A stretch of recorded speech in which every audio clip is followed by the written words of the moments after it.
you don't exist. Take a perk and a talk of that shit. Money swallowed like sis. Did it perfect in the kid. Got a billion who sang on my head. Look at better put on the road I just spent.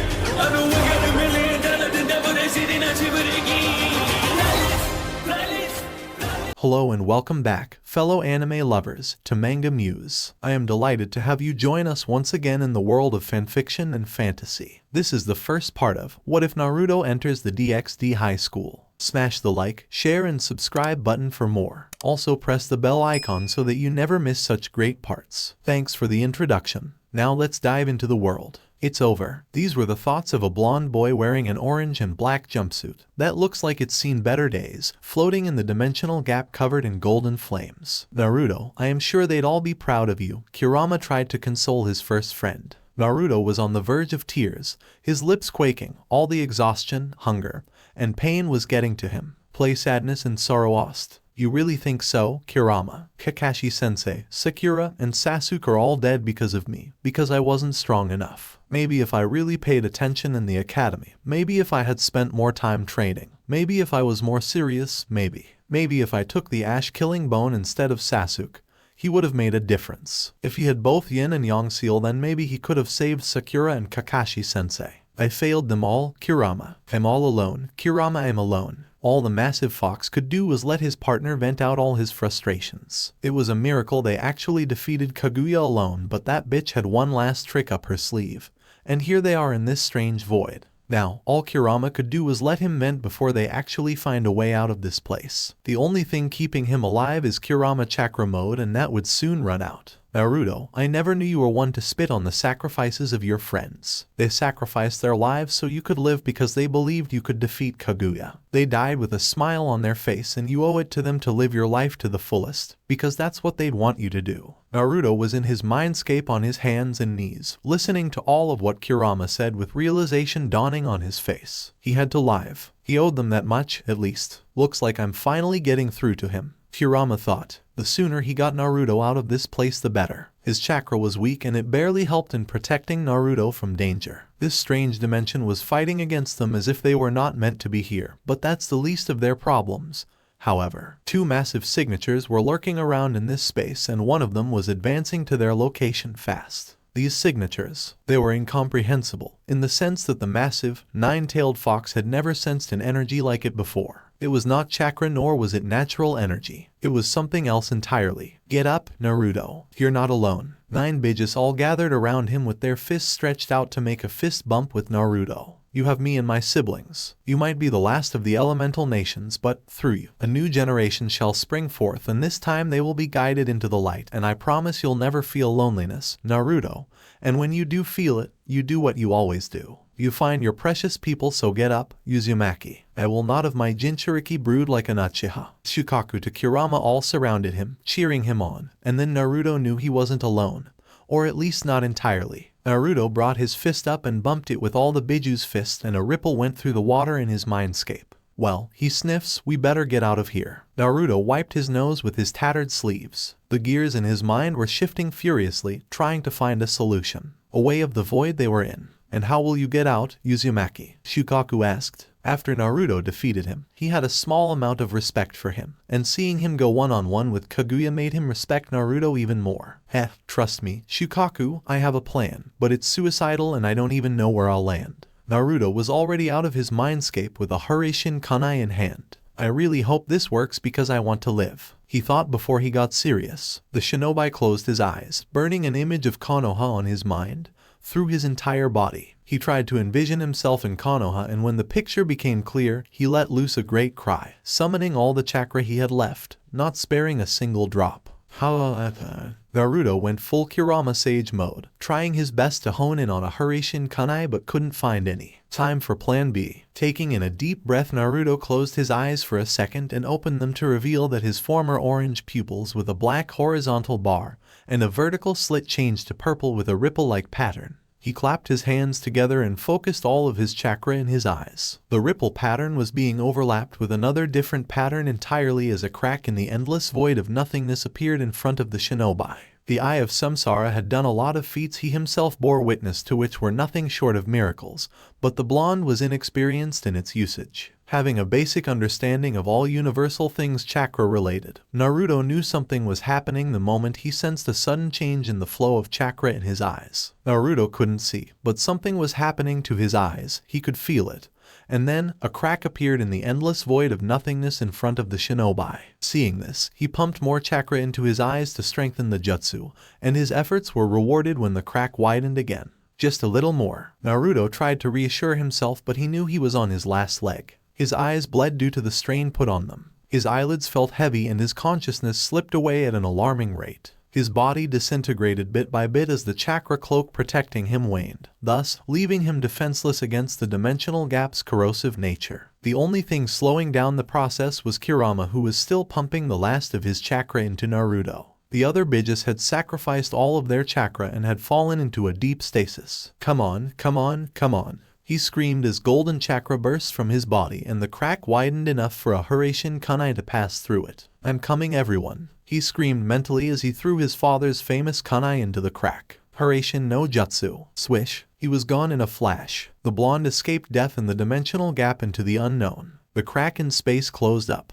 He never saw the huge red western dragon comparable to the size of the first Hokage's wooden statue coming, nor a little girl dressed in a gothic Lolita outfit looking at where he was with keen interest. The little girl could feel the huge amount of chakra left behind by the creature that invaded her home, and it felt human. But no human could have survived in the dimensional gap. Someone strong was in the gap. "I will need their power if I'm to remove Great Red from my home," she mused. "I will find you, stranger." The moon was out in a certain town in Japan when a crack in space, the size of a human head, opened up in thin air. A three-pronged kunai came out of it and stuck itself into the ground, and a heavily bleeding body appeared right beside the kunai. "I made it, I survived." The blonde Uzumaki couldn't move, but he was grateful he made it out of there alive. His eyelids were getting heavy and all he just wanted to do was sleep for now. His partner's voice congratulated him before he became unconscious. "You did well, Naruto," Kurama commended the unconscious blonde. An event that happened once was happening again. The mindscape was getting darker and darker while Kurama couldn't stop his own eyelids from closing.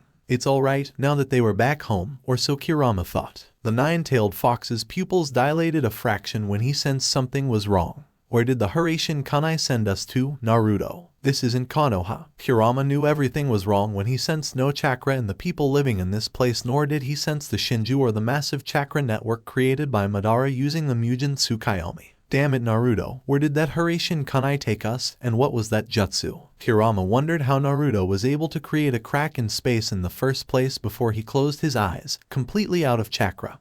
"Oh, I'm bored, guys," one Naruto Uzumaki sighed for the zillionth time that day. "Kurama, I'm bored," he whined. Kurama, the strongest of all Bijus, really wanted to unleash his greatest Baijudama on the blonde menace and the crappy apartment they called home, but refrained from doing something like that because the last time he and Shukaku had a misunderstanding, they ended up destroying their former apartment while Naruto was out on business. Something bad happened that day, something really bad. Oh, Kurama still remembered that day like it was yesterday. The blonde descended on them like they were a bunch of teenagers in the pranks that followed. Oh god, Kurama and Shukaku lost a part of them that day. Just ignore him. Just bear with it, Kurama, at least until reinforcements arrive. Shukaku, sleeping beside Kurama in his chibai form, communicated with his brother telepathically. "I don't think I can take this anymore, Shukaku," Kurama voiced out telepathically. "You have to, big bro, I don't want to be in his crosshairs. You do know what happens to those that get an insignia of a bullseye with a spilled ramen cup on it, right?" Kurama just had to endure because he loved his sanity. Whoever's marked with the Revenge of the Fallen ramen sign is doomed for life, but luckily very few people knew a way out of this predicament.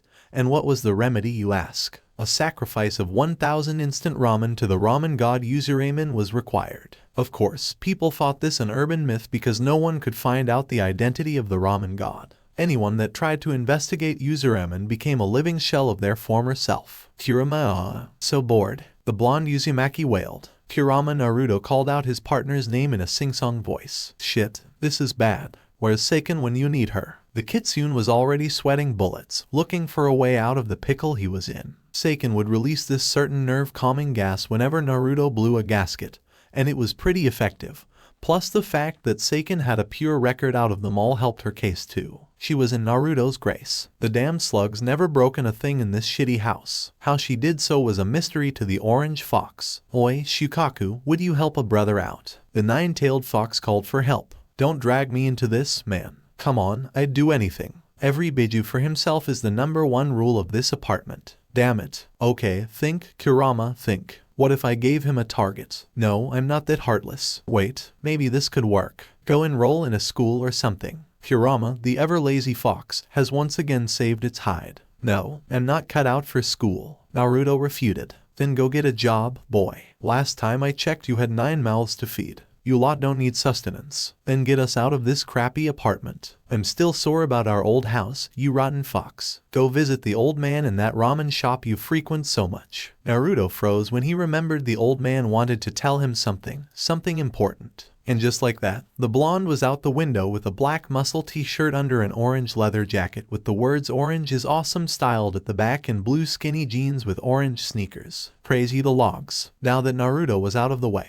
Kurama wondered where the adult magazine he was reading disappeared to. Everything was going normal in Delit Ramen shop today. Customers were coming in and out of the establishment, ordering different kinds of ramen. A fly was buzzing around looking for its next victim to torment. The chefs were busy making ramen in the kitchen before a special globe started blinking red and the alarm systems went frenzy. This could only mean one thing to the chefs of Delit Noodle Shop. Look alive, boys. I want all hands on deck. The top chef bellowed in a sergeant's voice while pacing in front of all the assembled chef in the kitchen. There might be a chance that one of us is going down today. May the best chef win. He gave everyone one last glance and turned around. Let's take down this son of a bitch. Roger, Sarge. The whole crew shouted. After the short motivational speech by Hiroshima, the owner of the noodle shop, Naruto blitzed in, skidding to a stop in front of Hiroshima with his eyes narrowed. Gimme your best shot, old man Hiro, he challenged. Oh, it's on, Uzumaki. And like that, all the chefs rolled up their sleeves with one goal in mind, to fill up the monster in front of them. Cups upon cups of ramen were sacrificed to the ramen god, but they all fell in front of his divine retribution. He's pushing me to my limits. I don't think I can hold on much longer, one of the chefs lamented. The situation looked bleak. It was a clean defeat, and Hiroshima was a man of honor. I concede. Uzumaki, Hiroshima admitted a clean defeat. Heh, don't worry, old man. The day you defeat me is still thousands of years away, Naruto stated with his trademark ear-splitting grin. Oh, that hit the spot, he sighed, patting his stomach. The Naruto face-off was a tradition that began 2 months after Naruto's first visit to the noodle shop. The official score is Naruto, 34, Hiroshima, 0. And the best thing about the Naruto face-off was that the ramen was free. Everyone knows that Hiroshima became a millionaire not too long after Naruto's first step into the door of Hiroshima's little shop. The old man called Naruto to the counter and placed a bowl of broth in front of him. I have a gift for you, Naruto, the old man said all of a sudden. What is it, old man? The blonde ninja asked with genuine curiosity on his face. I sure hope it's a free ramen pass for a week. I'd become bankrupt, old man Hiro deadpanned. Yeah, no shit, he agreed in a dull manner. Hiro dropped an orange envelope with a message on it with a title that reads, "To our #1 customer." On the table, Naruto, who was slouching on the table, raised his head up when he saw the envelope and found a golden key in it when he tore it open. Congratulations, Naruto, I just bought you a new house in Kyoto, the old man exclaimed. Awa, old man, thank you so much. Naruto held the key like it was a lifeline tossed to a sinner in hell. You deserve it, Naruto. The old man ruffled the blonde shinobi's hair. I hope you actually find a new job and a nice girlfriend.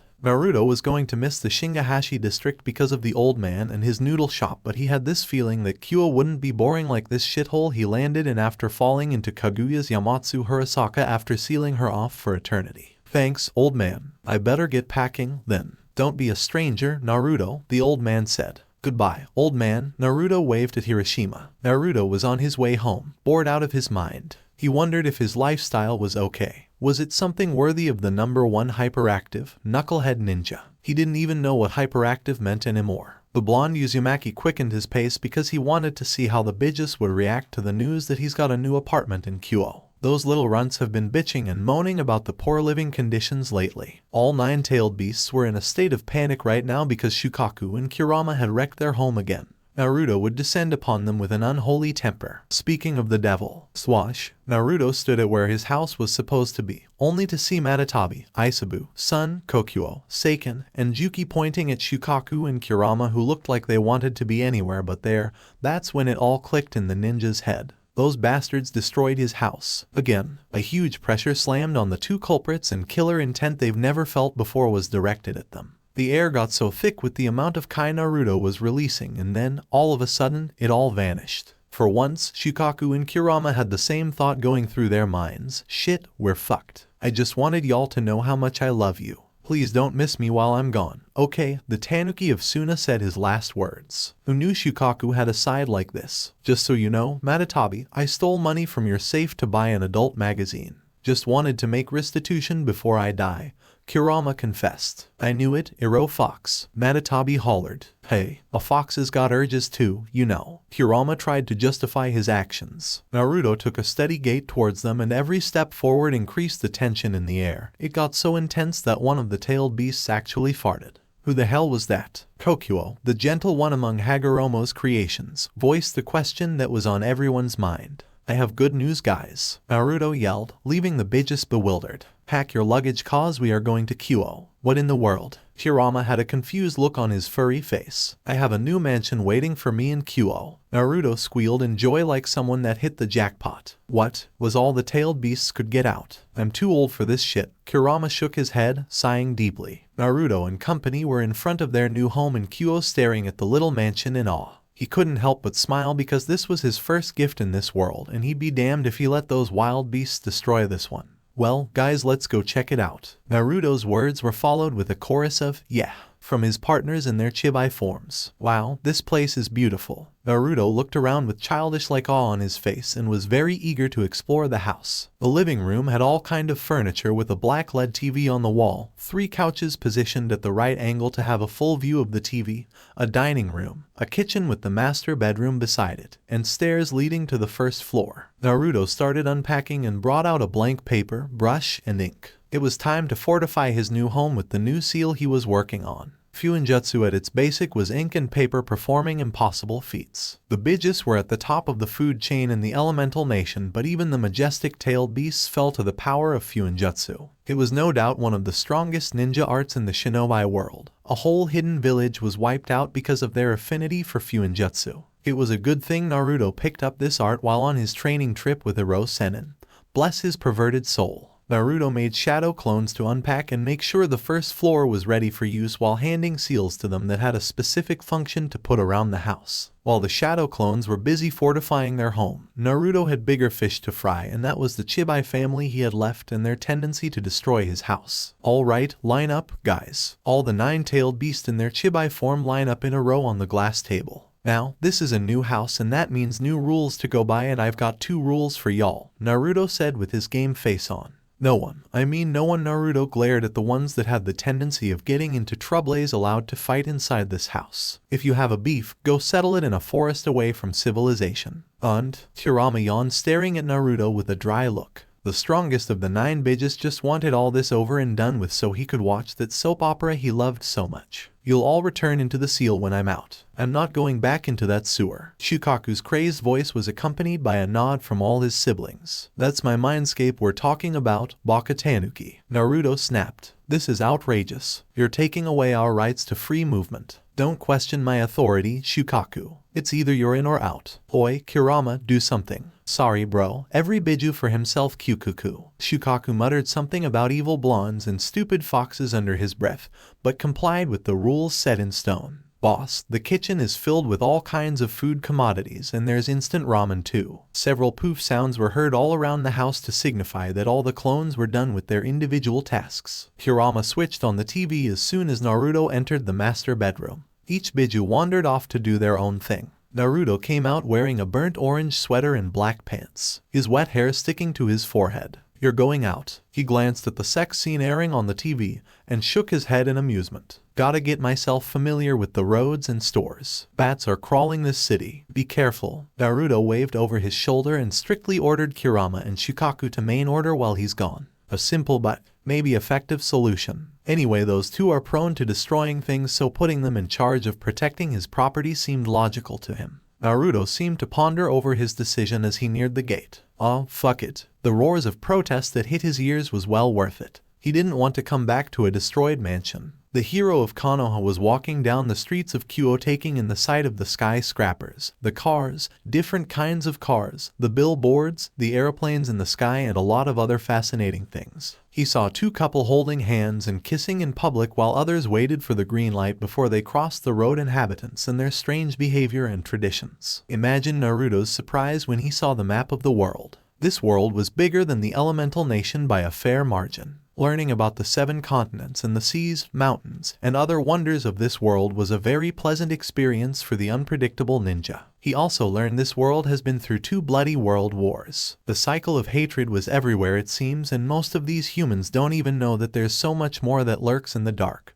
That all the legends and stories were all true. It was a shame, really. Without magic, these humans have devised ways of traveling at abnormal speed, devised weapons of mass destruction, and learned to heal many different kinds of ailments. Makes you wonder how much they would have improved if they had something like chakra at their disposal. With a heavy sigh, the child of prophecy sat on a bench in the park as his mind drifted back to the first time he woke up in this new world. The beeping sound of a patient's monitor filled the ward where a certain someone that just survived fighting a goddess for several days without food or rest was lying in, and 4 drips supplied fluids into his body. In a certain sewer, drops of water created ripples on the knee-length water. It was so silent the sound of a drop of water rippled across the entire room. The gate restricting Kurama was long gone, but the Tails Beast and his siblings were nowhere to be found in the dark. A lone ray shined on a blonde-haired boy lying on the surface of the waters. "Wake up, Naruto," a certain feminine voice called out to the blonde Uzumaki, barely above a whisper. Naruto laid down unmoving, his eyes devoid of emotions. He just stared on lifelessly with half-lighted eyes. "Naruto." Naruto slowly blinked at the call of his name. It seemed like the voice was coming from a great distance. It kept on reverberating,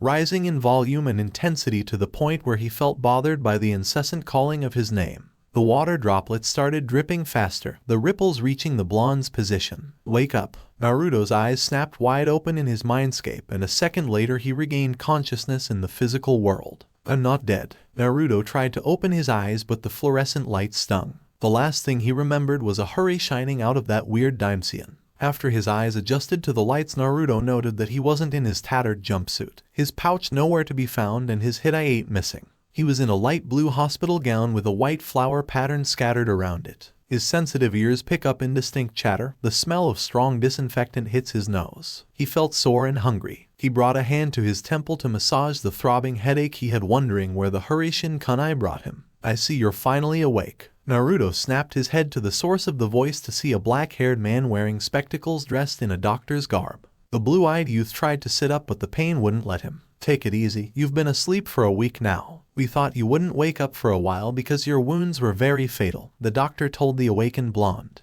"I thought you wouldn't survive, but your body miraculously healed itself in front of my eyes, mister." The doctor trailed off. Naruto Uzumaki." Naruto introduced himself. "Damn, a whole week. That fight really took a lot out of me, huh?" the shinobi pondered. "Uzumaki-san, my name's Takasugi Azumi, but you can call me Dr. Tak," the doctor introduced while helping Naruto to a sitting position and cushioning his back with a pillow. "Where am I?" was all Naruto could manage to wheeze out before he started coughing due to his dry throat. "You're in Takeshi Teaching Hospital in Shingahana District. I have a lot of questions for you, Uzumaki-san." The doc offered him a cup of water. "Please call me Naruto. I was never one for honorifics." "How did you receive such fatal injuries, Naruto-san?" "Had a big fight, doc. It must have been a very brutal one," Dr. Tak said with a hint of disbelief in his face. "You have no idea," Naruto replied, rolling his eyes. "Your Japanese is great, but you don't look like the average Japanese. I tried to find anything that would identify you, like a wallet, a passport, an ID card, or a phone, but all I could find was 3 tri-pronged knives and a headband."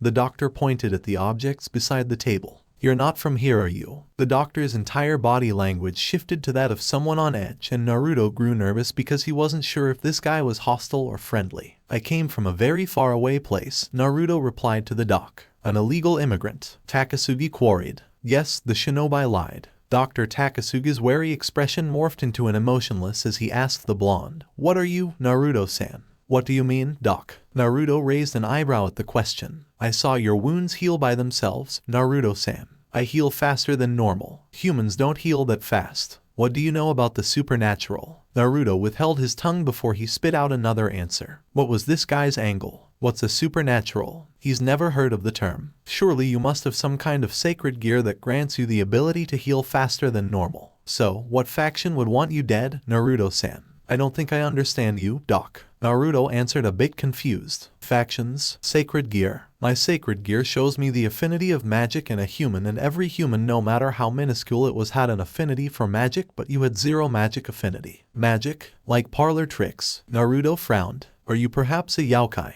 Look here, Doc, I'm 100% human the last time I checked, so stop questioning my humanity. Naruto was confused right now. All he wanted was some rest and maybe food. Ramen would have been better. Wait, does this place have ramen? I don't know what you're talking about, so if you'll excuse me, I'll be on my way. Naruto tugged at the syringe in his vein and was about to get up before his negative emotion sensing started blaring. We're not done yet, Naruto-san. You see, the people I work for need special people like you in their ranks, whether you like it or not. Naruto had a Hurricane kunai, his own Hurricane kunai, mind you, to his throat in an instant. The disrespect was strong in this one. Calm down, Doc. You don't want to do this, Naruto replied coldly. Why wouldn't I, pray tell? He asked, drawing a thin line of blood from his neck. Someone is about to enter the room. True to Naruto's words, a nurse with a tray filled with drugs and water entered the ward. Oh, Dr. Takasugi, he's up, I see. She beamed at the patient with a smile. Yes, I was checking up on him to see how he was doing. The evil doctor replied casually, like he hadn't just threatened the convalescent blonde. You can leave the tray on the bench beside the bed. Thank you, Kagafu-san. Naruto smiled at the young nurse, who returned his gratitude with a nod. 5 seconds later she was out of the room. Now, we could do this with your memory intact, or do you prefer to be brainwashed? The doctor had him in their previous position. Naruto was officially pissed, and not to mention in an inner turmoil now. On one hand, he could just beat the shit out this guy, then interrogate him to gain info on this world, but that was the only scenario he could think of where the doc did not lose his life. But on the other hand, all other scenarios he thought of ended with the poor sap dying. Naruto had to make a decision, and fast. Look bro, I really don't want to kill you, so let me go and I'll pretend like this never happened. Aren't we a little cocky, Naruto-san? After all, I'm the one with a weapon here. The doc had a crazed gleam in his eyes that Jugo had when he was high on senjutsu. TCH, you leave me no choice then. He sighed regrettably. Before the doc could blink, Naruto had him in a chokehold with his feet dangling in the air. Takasugi was really afraid because he just became the prey in an instant, but when he looked into Naruto's glowing purple eyes, he knew his time was up when the last shinobi alive placed his right hand on his head. Ninjendo, he intoned. The lifeless body of one Takasugi Azumi dropped with a dull thud. Interesting. Looks like there's more to this world than meets the eye. A poof later, and a perfect replica of the dead doctor stood in Naruto's place, and the body of the doc was nowhere to be found. Naruto stood up from the wooden chair he sat in to backtrack through the busy street back to his house. Mind out, coming through. A brown-haired boy on a collision course with a stationary Naruto, who was having a conversation with his tenants, screamed out, but, unfortunately, the Uzumaki was too engrossed in the conversation going on, and so they collided. Well, more like the brown-haired boy ran into a brick wall and rebounded off of it, landing with his ass on the floor. Are you alright? Naruto was concerned about the boy before he felt a familiar sensation. A tingle ran round his skin. A pervert?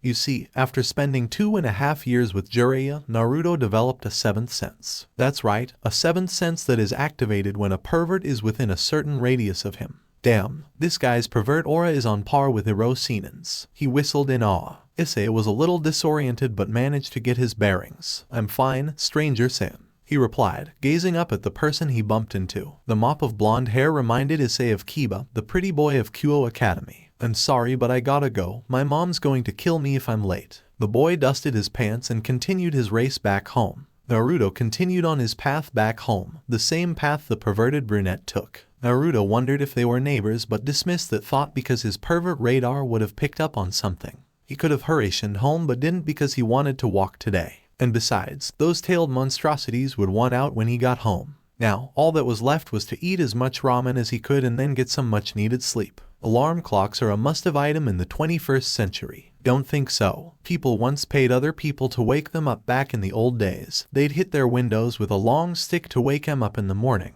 Now, with the invention of alarm clocks, you can kiss those sticks goodbye. They came in different shapes and sizes and ringtones. Even smartphones come pre-installed with alarm clocks. Most students make use of alarm clocks to rise early in the morning.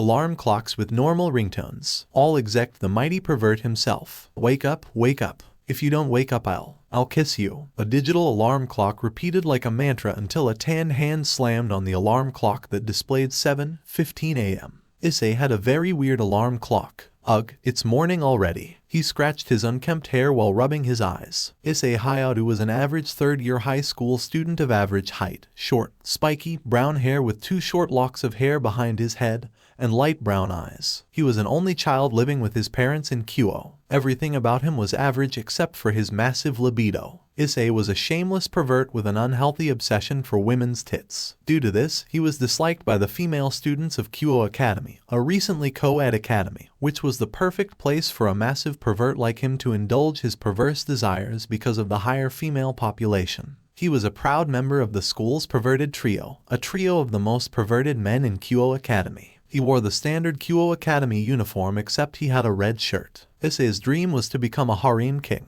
He had breakfast and said a quick goodbye to his parents. He was en route to school when he spotted his new neighbor, Uzumaki Naruto's house. In Issei's opinion, Naruto was an enigma. He was jobless and his age, if Issei took a guess, would be around his early 20s. Sometimes, he'd have this bored expression on his face and sometimes it'd be melancholic. Issei would sometimes hear different voices coming from his house at night. He still remembers when he bumped into the strange blonde for the first time and how rigid he was. Issei quickened his pace, his mind drifting away while wondering about boobs. The kendo club girls' boobs to be exact. If he was lucky today, maybe he could sneak a peek without them knowing. Uzumaki Mansion. Naruto was in bed, tossing and turning while muttering "I'm sorry and it should have been me" in his dreams. He grabbed a fistful of his bedsheet with beads of sweat covering his face and his expression was that of great anguish. The winds picked up as blue energy exploded from Naruto's body. The whole house shook under the presence of the blonde's chakra. There were loud clattering sounds coming from the entire house and Naruto was too deep in his sleep to notice he was subconsciously releasing chakra until he was snapped out of his nightmare by the voice of his friend. Kurama and the rest were in the living room just lounging around in the living room,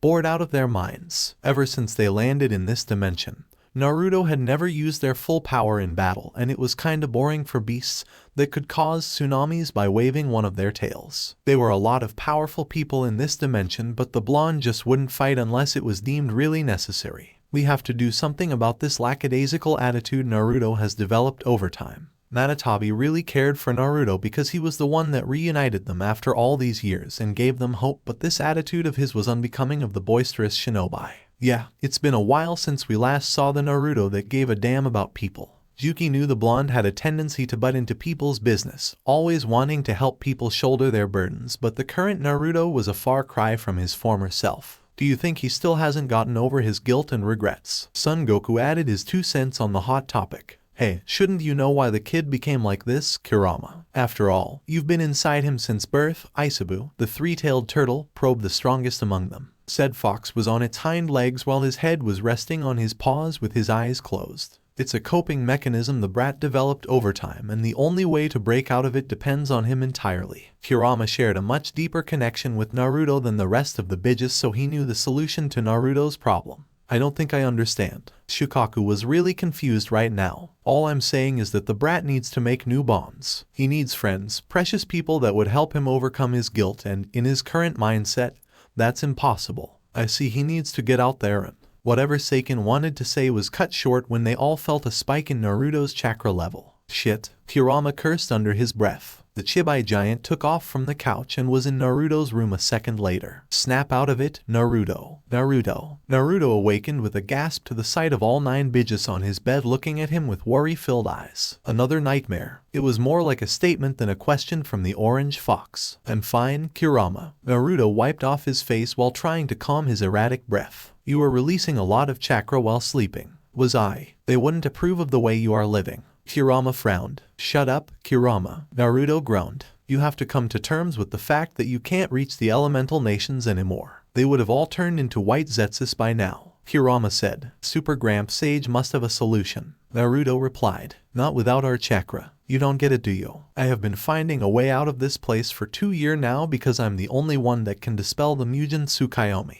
I don't know how long it will take before everyone turns into white Zetsus. This brooding around won't help at all, Naruto. All I'm trying to say is that you should make new friends and, who knows, maybe they could fill that empty space in your heart once again. What do you suggest I do, then? He threw Kurama a flat stare. Try to make new acquaintances, Kurama suggested. Just know that no matter what happens, we are here for you, Naruto. The other bitches nodded in unison. Naruto was secretly happy he wasn't alone in this world, that he had the tailed beasts with him. They helped him keep a bit of his former self, and he's been a little strict with them lately. Thank you everyone, and I am using this medium to apologize to you all for the rules I set up. From now on y'all are free to be anywhere you want, but rule 1 still stands. Don't destroy my house, okay? Yes, I'm free again. Can I use the backyard? Shukaku was almost jumping with glee because he liked being in the physical world. Yes, you can all use it however you like. Naruto was starting to regret his decision when he saw the faraway look in their eyes. I guess it's time I actually change my unemployed status. I think it's high time I created my resume.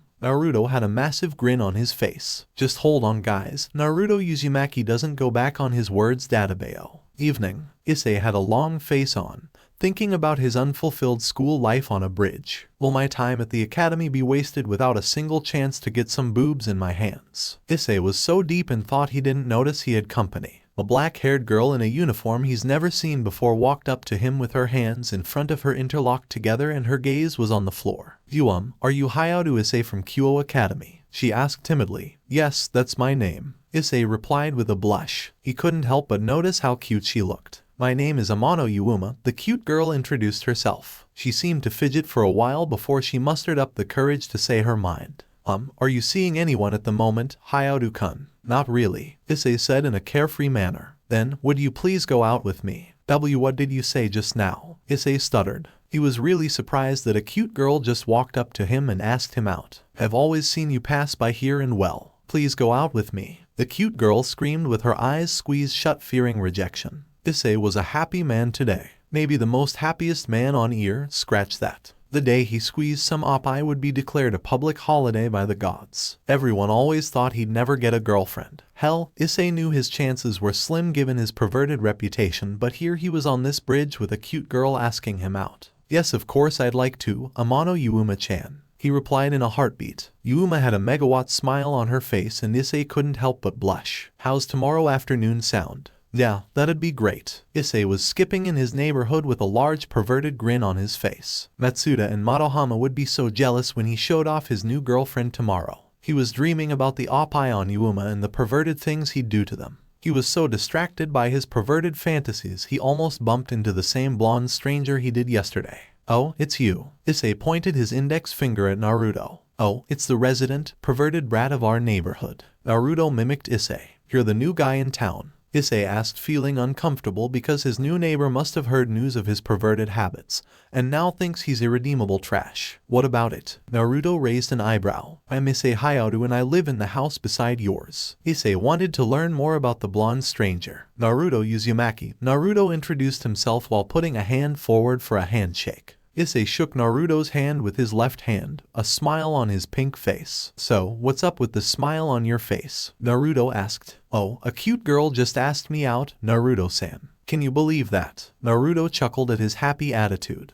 Good luck on your date, brat. I have important business to attend to. And, just like that, the blonde was gone. Issei stared at Naruto's back for a moment before making his way back home. It was cold, his back. Naruto was going to the local library to get 6 years worth of knowledge into his head all in 1 week. And the good part was that he wasn't going to read a single book. No wonder the Kage Bunshin was his favorite jutsu. Hyukuku. This is going to be interesting. I wonder what job Kurama and the rest would pick for me. He chuckled as he entered the local library. A week later, Naruto woke up feeling energetic. He brushed his teeth, had a hot bath, and got ready for the day. Good morning, y'all. Naruto greeted the chibi forms of all the tailed beasts. Good morning, Naruto. Naruto-kun, brat, they all replied. Naruto was thinking about breakfast. He had ramen in mind, but he wanted something else because he was starting his new job today. The bitches had picked a formal dress for him to wear. So, what did you guys decide on? Naruto asked, staring at the plush-sized W on his white sofa with curiosity written all over his face. Naruto was in front of an office in a black tuxedo under a white, long-sleeve, buttoned-up shirt, a tie and black matching pants and shoes with his resume in hand and hoping he's accepted in this establishment. Naruto knocked on the door 3 times before he heard a come in.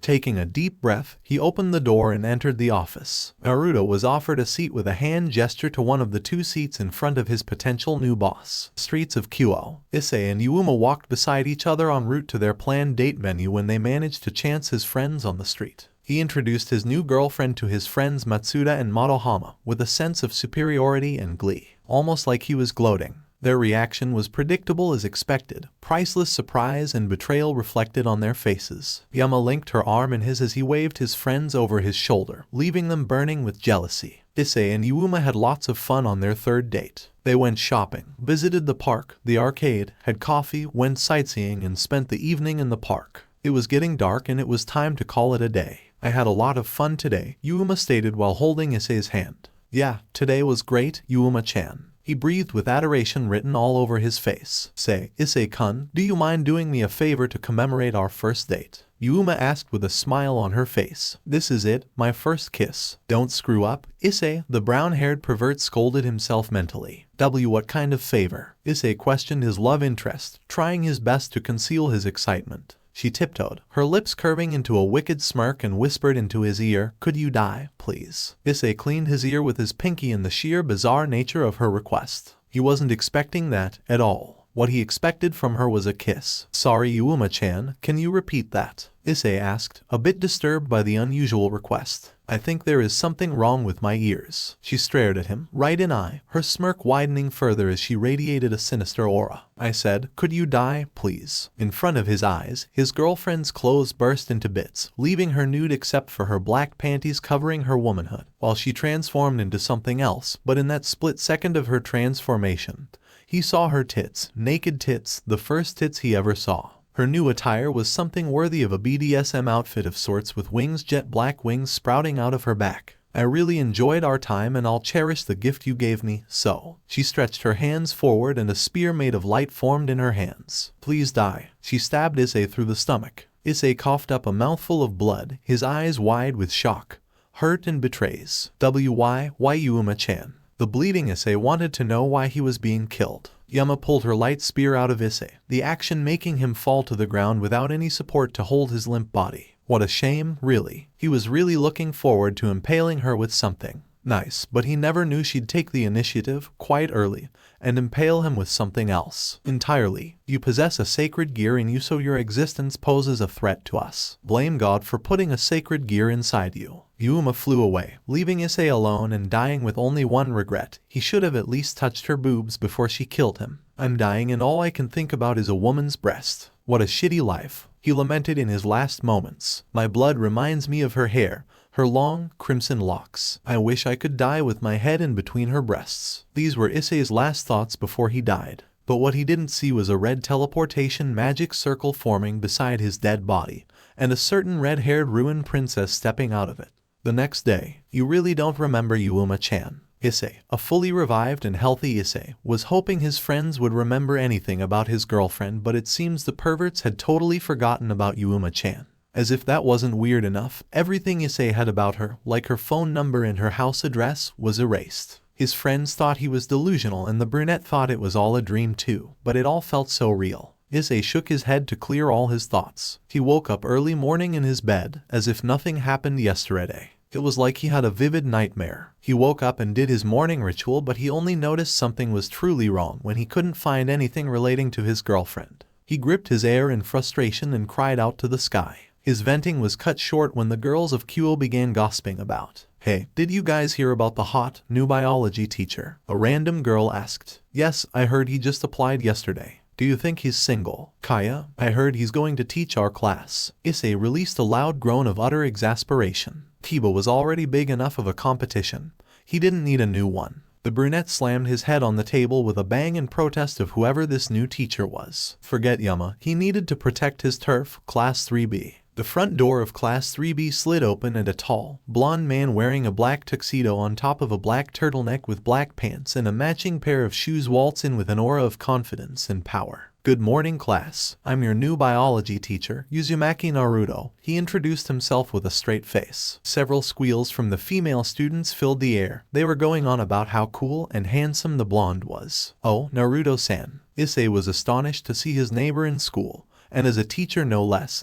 He He shot up and pointed a finger at him out of habit. Oh, isn't that the perverted brat? Something about him's changed, Naruto mused in his mind. Hey, Hayado, and it's Naruto-sensei to you, Naruto acknowledged the brunette. Everyone was astounded by the fact that their perverted classmate knew the blonde teacher. Issei was going to ask Naruto if he remembered Yuma-chan but knew that now was not the time for that. Naruto wrote the topic of the day on the blackboard and started to elaborate on the day's topic for the students. Break time. Rias Gremory was in the occult research club beside the window in her office looking down at the busy humans going around the school premises until her attention was drawn to a blonde man in black sitting on a bench with his eyes closed. Akeno, who is that? Rias pointed at Naruto. Ara, that's the new biology teacher, Akeno Himejima, Rias' queen and best friend, one of the two great one-sama of Kyo Academy, said. Rias stared at the blonde shinobi for a while before diverting her gaze back to a white-haired petite female student in front of her desk. Keep an eye on him and, if you notice anything out of the ordinary, report back to me, Rias ordered her rook, koneko Taoju. Naruto was really annoyed.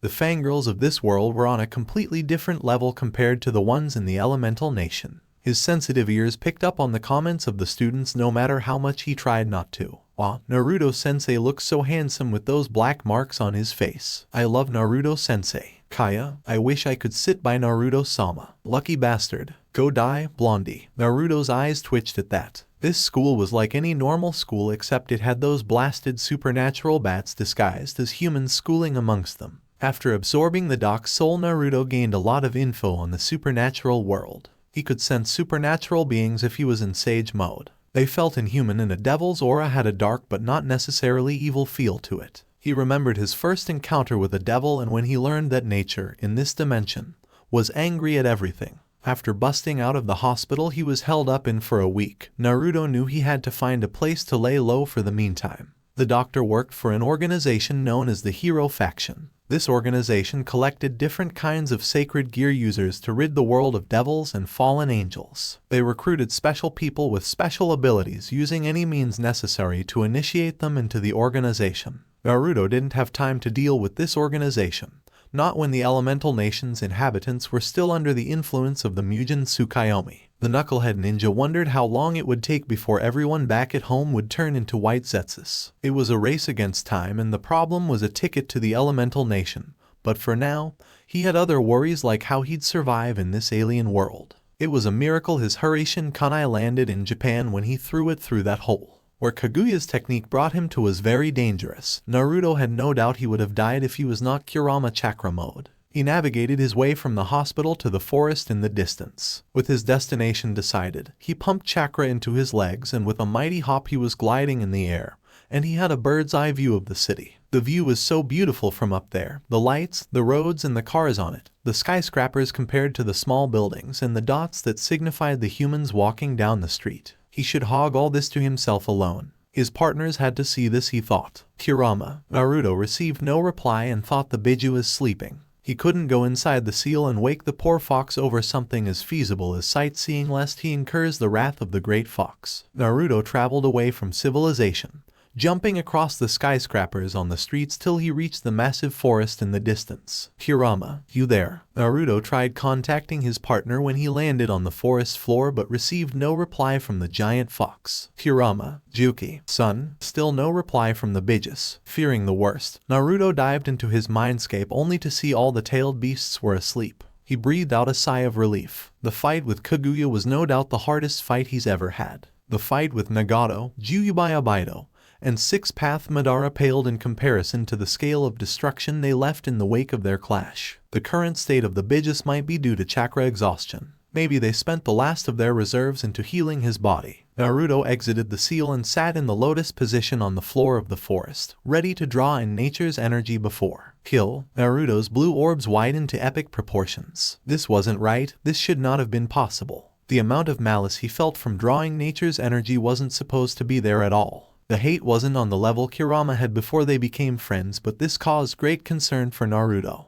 Nature was warm and kind back in the elemental nation. The aliens, supernaturals on this planet have managed to piss off nature. Naruto's musings were cut short when his battle instincts screamed at him to dodge. The blonde ninja rolled away from the position he was into a defensive stance when the position he was in exploded into debris. Who's there? Show yourself. He yelled at the hostile intruders. A monster walked out of the forest and into the clearing Naruto was standing on. Another pathetic human. The monster looked like a combination of a goat and a man. "The hell are you?" he bristled. Naruto had never seen something like this in his life. A creature with a human's upper body and lower body had the resemblance of a goat. "Since you are going to die anyway, I am the stray devil that haunts these very woods you're in. A supernatural being." The bit of information he got from Takasuga's soul had details mostly about the hero faction, and he was a low-ranked member of the organization. "I have eaten lots of unfortunate children who were unfortunate to have crossed my path," and whatever it was going to saw was interrupted by a Rasengan to the head courtesy of Naruto. "I don't have time for this." Naruto was on the stray devil's decapitated body of the stray devil. Naruto heard ruffling sounds coming from all directions. "There's more of them," Naruto noted. A dozen of stray devils busted from all around with one goal in mind, to avenge their fallen comrade. Naruto closed his eyes and blurred out of sight and 4 strays fell to the ground, dead. He reappeared behind another stray with his legs raised for an axe kick that cracked the skull of the current stray he was facing, landing on his feet with 5 dead strays. He quickly disposed of the rest using the Hiraishin kunai. A clapping sound filled the silent forest. That was a most impressive display for a human. A humanoid figure walked out of the place he was observing the blonde human take out the strays. "Looks like your sacred gear was not only for high speed regeneration but also grants increased speed and strength," the stranger analyzed. "Your abilities would prove useful. Work with us and we will teach you how to release the full potential of your sacred gear." The green-haired man tried to cajole Naruto. "I don't need you guys to teach me anything," Naruto snarled at the greenette. "Well, then, I guess I'll have to use lethal force," he said casually with a poker face. "Before we fight, let's exchange names. I'm Daisuke." Daisuke unsheathed a green, 2-edged blade from its black scabbard which had a dark silver hilt. Naruto didn't give out his name but rushed at his opponent with a Hiraishin kunai in hand. Daisuke charged at him and they met in the middle. As both blades collided with each other, Naruto's eyes widened when the green blade sliced through his like butter and was headed for his shoulder. With the agility worthy of a ninja, Naruto shifted his body away from the path of the blade. My blade is my sacred gear. It has the ability to cut through metals," Daisuke boasted. Naruto just scoffed and brought out another Hiraishin kunai, but this time, he coated it with a layer of wind chakra and threw it at the green-haired villain. Daisuke brought his sword up, ready to slap the little blade away before it was his turn to be surprised when Naruto flashed right in front of him with a blue, spinning orb in hand with said orb near his face. "Rasengan." Naruto screamed out the name of his technique but Daisuke reacted fast and used the flat side of his sword like a shield against the spinning orb. The orb and blade battled for dominance in a second and it looked like the Rasengan was winning the war before it exploded outward with a blast of chakra kicking up dust. Daisuke skidded to a halt while his clothes were singed here and there. The greenette was on alert because the blonde wasn't in front of him anymore. He looked right, left, front and back but saw no sign of the blonde before he looked up and there was still no sign of the blonde, and that means Daisuke backflipped away in time just before a kunai pierced his chin, but his face was met with a vicious chakra-enhanced kick from another blonde which sent him crashing through the forest and toppling trees. "This kid is stronger than expected. I have to get serious." Daisuke knew not to underestimate the blonde Uzumaki anymore. The green-haired swordsman took in a deep breath and inhaled out and uttered 2 words. "Balance break." The green aura surrounded him while his sword took on a more titanic size, and, as for the swordsman, he now had green skin. "It's over." Daisuke said those words and blurred out of Naruto's sight, and a second later, his sword went through Naruto's chest. Daisuke smiled when he thought he had achieved victory before the blonde impaled with his sword poofed out of existence. "What?" the swordsman exclaimed mentally. "You let your guard down." Naruto's voice came from behind him and he had 2 of those orbs in his hands. Rearing both of his arms backwards, Naruto drove them towards the man's unguarded back. Rasengan. Daisuke was sent rolling into the ground with a little blood dripping from his wound. Daisuke stood up with a smile on his face. That should have ended it. Naruto stayed in surprise. Daisuke charged at Naruto with his titanic sword while Naruto empowered his kunai with a lot of wind chakra. It started glowing blue and with it he stopped the incoming charge. "Impressive blade you got there," the swordsman complimented him. Naruto slid his kunai along the edges of the titanic blade to change its trajectory before the bigger man grabbed his hand and threw him away while nicking Naruto's right hand with his sword. Naruto tried to make hand seals but found that he couldn't control his right hand anymore. He glared at the greenette as if demanding an explanation. "You see this sword, my balance breaker, Wild Jade, has a special ability," the swordsman explained. "A single cut renders the body part useless for a certain amount of time," Daisuke explained. This is the end. Daisuke declared himself the winner. Is it? Naruto's hair overshadowed his eyes, and with a low chuckle Naruto brought his left hand up above his head and created a Rasengan and kept on pumping chakra into it until it was as big as a house. And that's when Daisuke knew he was fucked. So, in a last attempt to win, he threw his massive sword at Naruto, hoping to kill the blonde. You really don't pay attention to your surroundings. Daisuke's eyes widened when he heard Naruto's voice behind him again. Odama Rasengan. Naruto slammed the Rasengan into Daisuke, ending the match in the wake of the Rasengan's destruction. He gazed around. If there were stragglers, or worse, if he belonged to a multi-cell team, their fight must have given out his position. This place is no longer safe anymore, and, like that, Naruto disappeared from the battlefield. Flashback ends. That was the first time Naruto fought a stray devil, but he's met other devils too. With a deep sigh, he got up from the bench he was on when he ran into the brown-haired pervert from the other day turned student. Again, Naruto-sensei, do you remember Amano Yuuma-chan? He asked with desperation written all over his face. Who? Naruto raised an eyebrow, not really recalling anybody named Yuma-chan. The girl that asked me out on a date, Issei reminded. Naruto seemed to ponder on it for a while before his face lit up. Oh, yes, I remember her. How was your date, anyways? Issei was happy someone remembered Yuuma-chan, and at the same time, it brought great distress to his soul. That's the thing, Naruto-sensei, I don't seem to remember what happened at the end of our date. Naruto was on his way home after a hard day at work thinking about one of his students, Issei Hayato to be exact. The boy didn't know he was turned into a devil yet, and that was kinda weird. He deduced that Issei had a sacred gear and was killed because of it by his new girlfriend, and he was brought back to life by a devil. Talking about bats, one little bat cat's been tailing him around for a while now. Naruto remembered her name was Koneko, a student of Kyo Academy. She's been following him secretly ever since he left school. Looks like those devils are suspicious of me, Naruto pondered in his mind.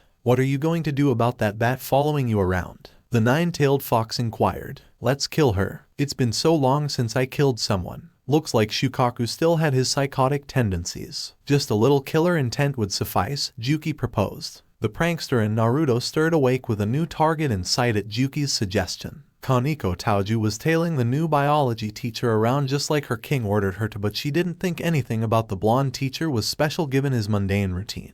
I wish I had some candy with me, she thought, bored out of her mind. The ever-stoic school mascot had a sweet tooth when it comes to candy. She rummaged through her pocket hoping to find a candy bar when she fished out the last candy bar packet on her person. She tore the packet open only to find an empty packet of sweet in her hand. I've been duped, she thought with narrowed eyes. Koneko threw the packet away only to notice her target had gone missing. Her eyes darted left and right looking for the blonde when a voice from behind startled her. Nice view you got out here, little cat. Koneko almost fell out of the tree she was on when she heard her new teacher's voice behind her. The normally straight-faced teen had surprise written all over her face. The blonde was behind her, standing on the same tree with his arms folded and a bored expression on his face. Koneko was surprised because she was at a safe distance looking at him in the street below, so how did he get behind her so fast and without her knowing at all? You haven't answered my question, little cat. A mighty pressure slammed down on Koneko, and all of a sudden the air got so thick it was becoming hard to breathe. Koneko saw her death flash before her eyes, and it was a very brutal one. The Nekomata saw the visage of a nine-tailed fox snarling behind Naruto before she blacked out. Huh, did I go overboard? Naruto asked no one in particular with a sweat drop. Great, just great, Naruto deadpanned. This is your fault, Octopus. I'm not the one who released killer intent. The eight-tailed octopus defended himself. How was I supposed to know that the damn thing would render her unconscious? A chibi Naruto raged inside the seal. I'll forget it, I'm gonna leave her here. Naruto hurried back home knowing tomorrow was going to be a hectic day. Issei was in the occult research club in front of Rias with Akeno, Kiba, and Koneko. He remembered he was almost killed by a fallen angel named Donasiage before he was saved by Rias, and he woke up a few hours later with her hot naked body beside him on his bed. Issei had never been so happy in his life, not when his mom cooked his favorite meal or when Yuuma-chan asked him out. Nothing compared to seeing her heavenly oppai. Rias promptly told him about his new status as a devil, and he was pretty devastated to learn that he wasn't human anymore. Issei, everyone in this room is a devil. Rias dropped the bomb on Issei as her bat-like devil wings came out from her back. Issei gasped in surprise and took a little step back out of fear, but was surprised to see his own devil wings behind him. She also told him about his girlfriend being a fallen angel, and that everything that happened to him was real, including his death. Issei wondered why his friends didn't remember about Yuma, which made Rias tell him about Fallen Angel's ability to erase human memories. After Rias introduced him to the other members of her peerage, she explained all about the evil peace system and his position as a pawn in her peerage, which made Issei's self-esteem deflate. Seeing his crestfallen look, she told him about the pawn piece spectral ability to turn into any other piece except the king in battle, which increased Issei's confidence. She also told him about all devils' weakness to light energy. She told him about how humans summon them to form a pact. The upside of all this was that if Issei did well,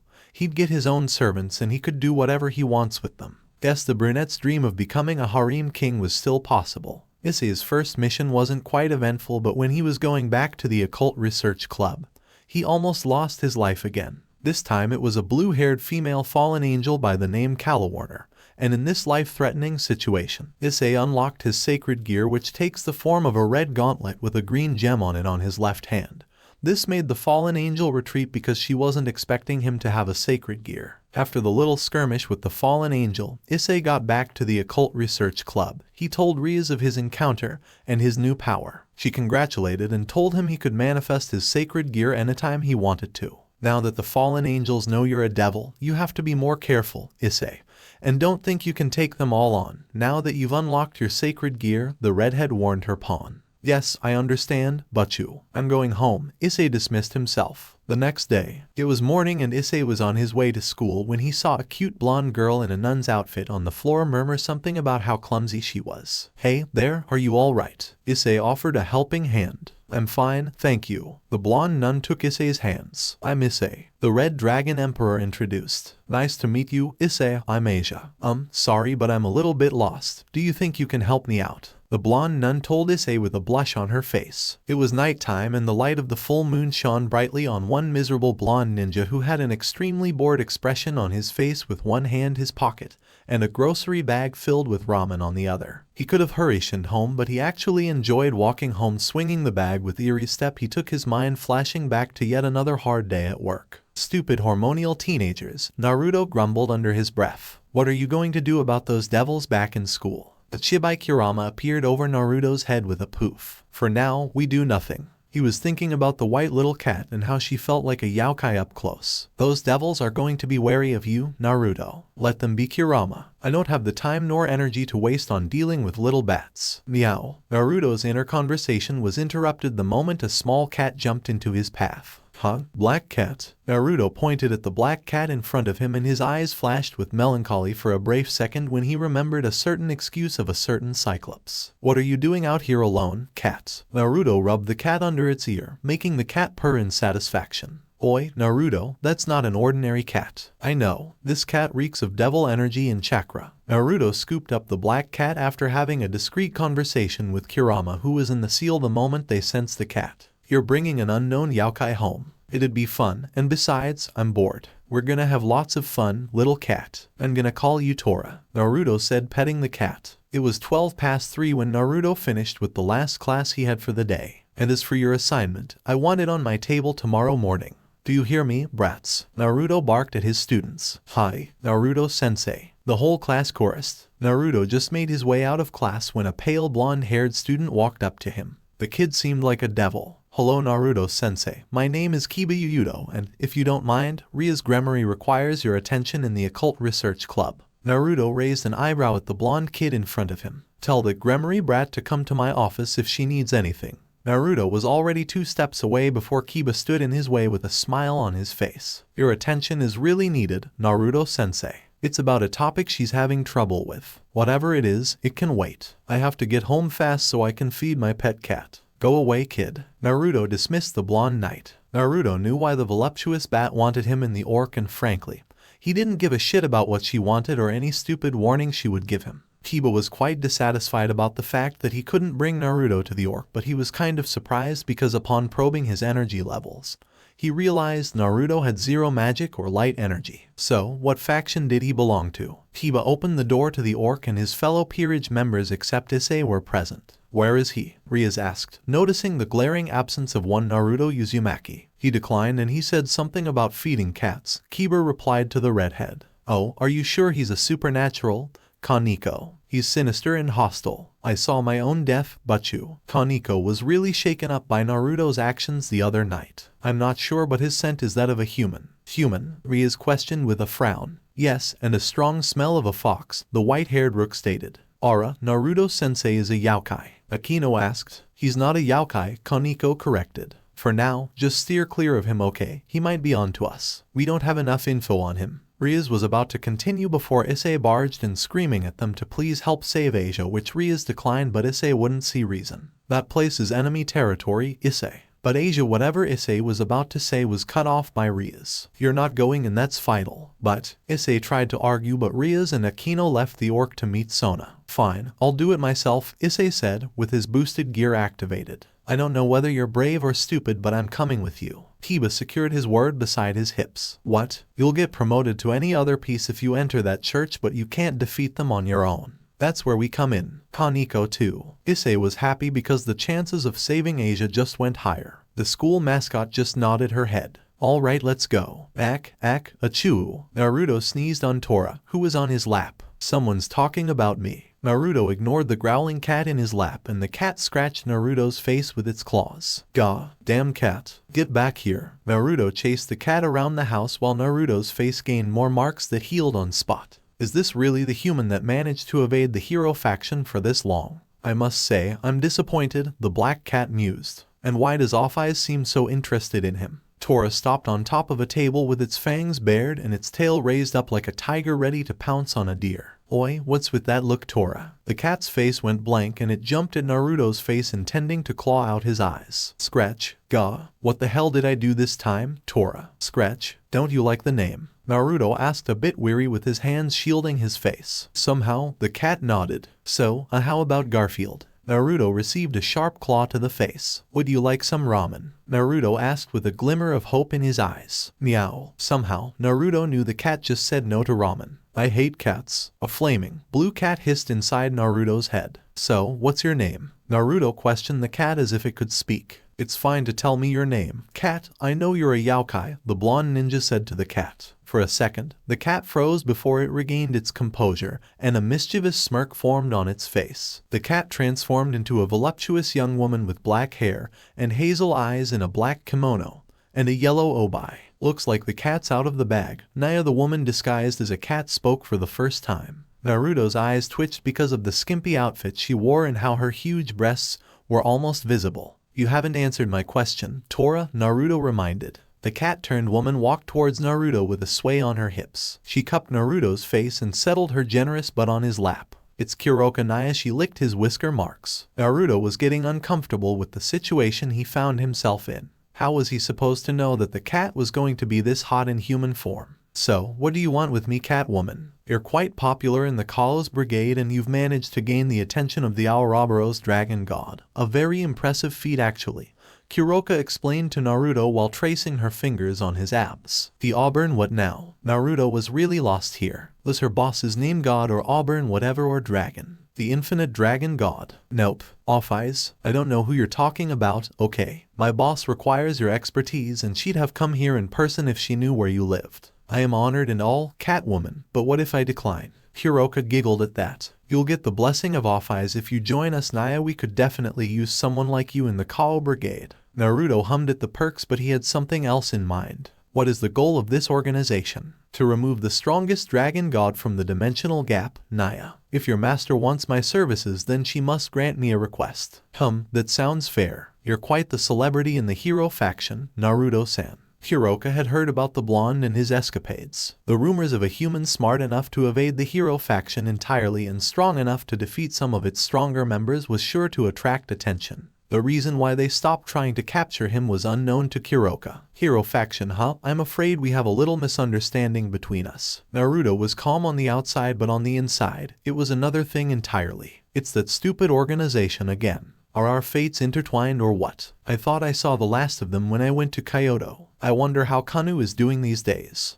That fake Kyuubi must be doing fine in Kyoto. The fact that another Kyuubi existed in this realm was a hard pill for Kurama to swallow. I miss the youngin, Naruto-kun. Let's pay her a visit sometime. Matatabi, too, was surprised to learn that this world had creatures somewhat similar to her in appearance, but they were on the brink of extinction, unfortunately. While Naruto was in a conversation with the tailed beasts in his mind, Kuroka decided to gauge Naruto's aura, and imagine her surprise when she was hit with a warm, bright, potent chakra more potent than her own. That's impossible, Kuroka gasped when she felt the nature energy around Naruto's house was calm and serene. Could it be? That's bullshit. As a senjutsu user, Kuroka could sense things, and lately, nature energy seemed more relaxed in some places, and what they all had in common was the blonde in front of her. Said blonde just had a distant look on his face. How can you use chakra, Naruto-san? Kuroka got no reply from the blonde Uzumaki. She snapped her fingers to gain his attention. Naruto had a lot of explaining to do if Kuroka's mood was anything to go by.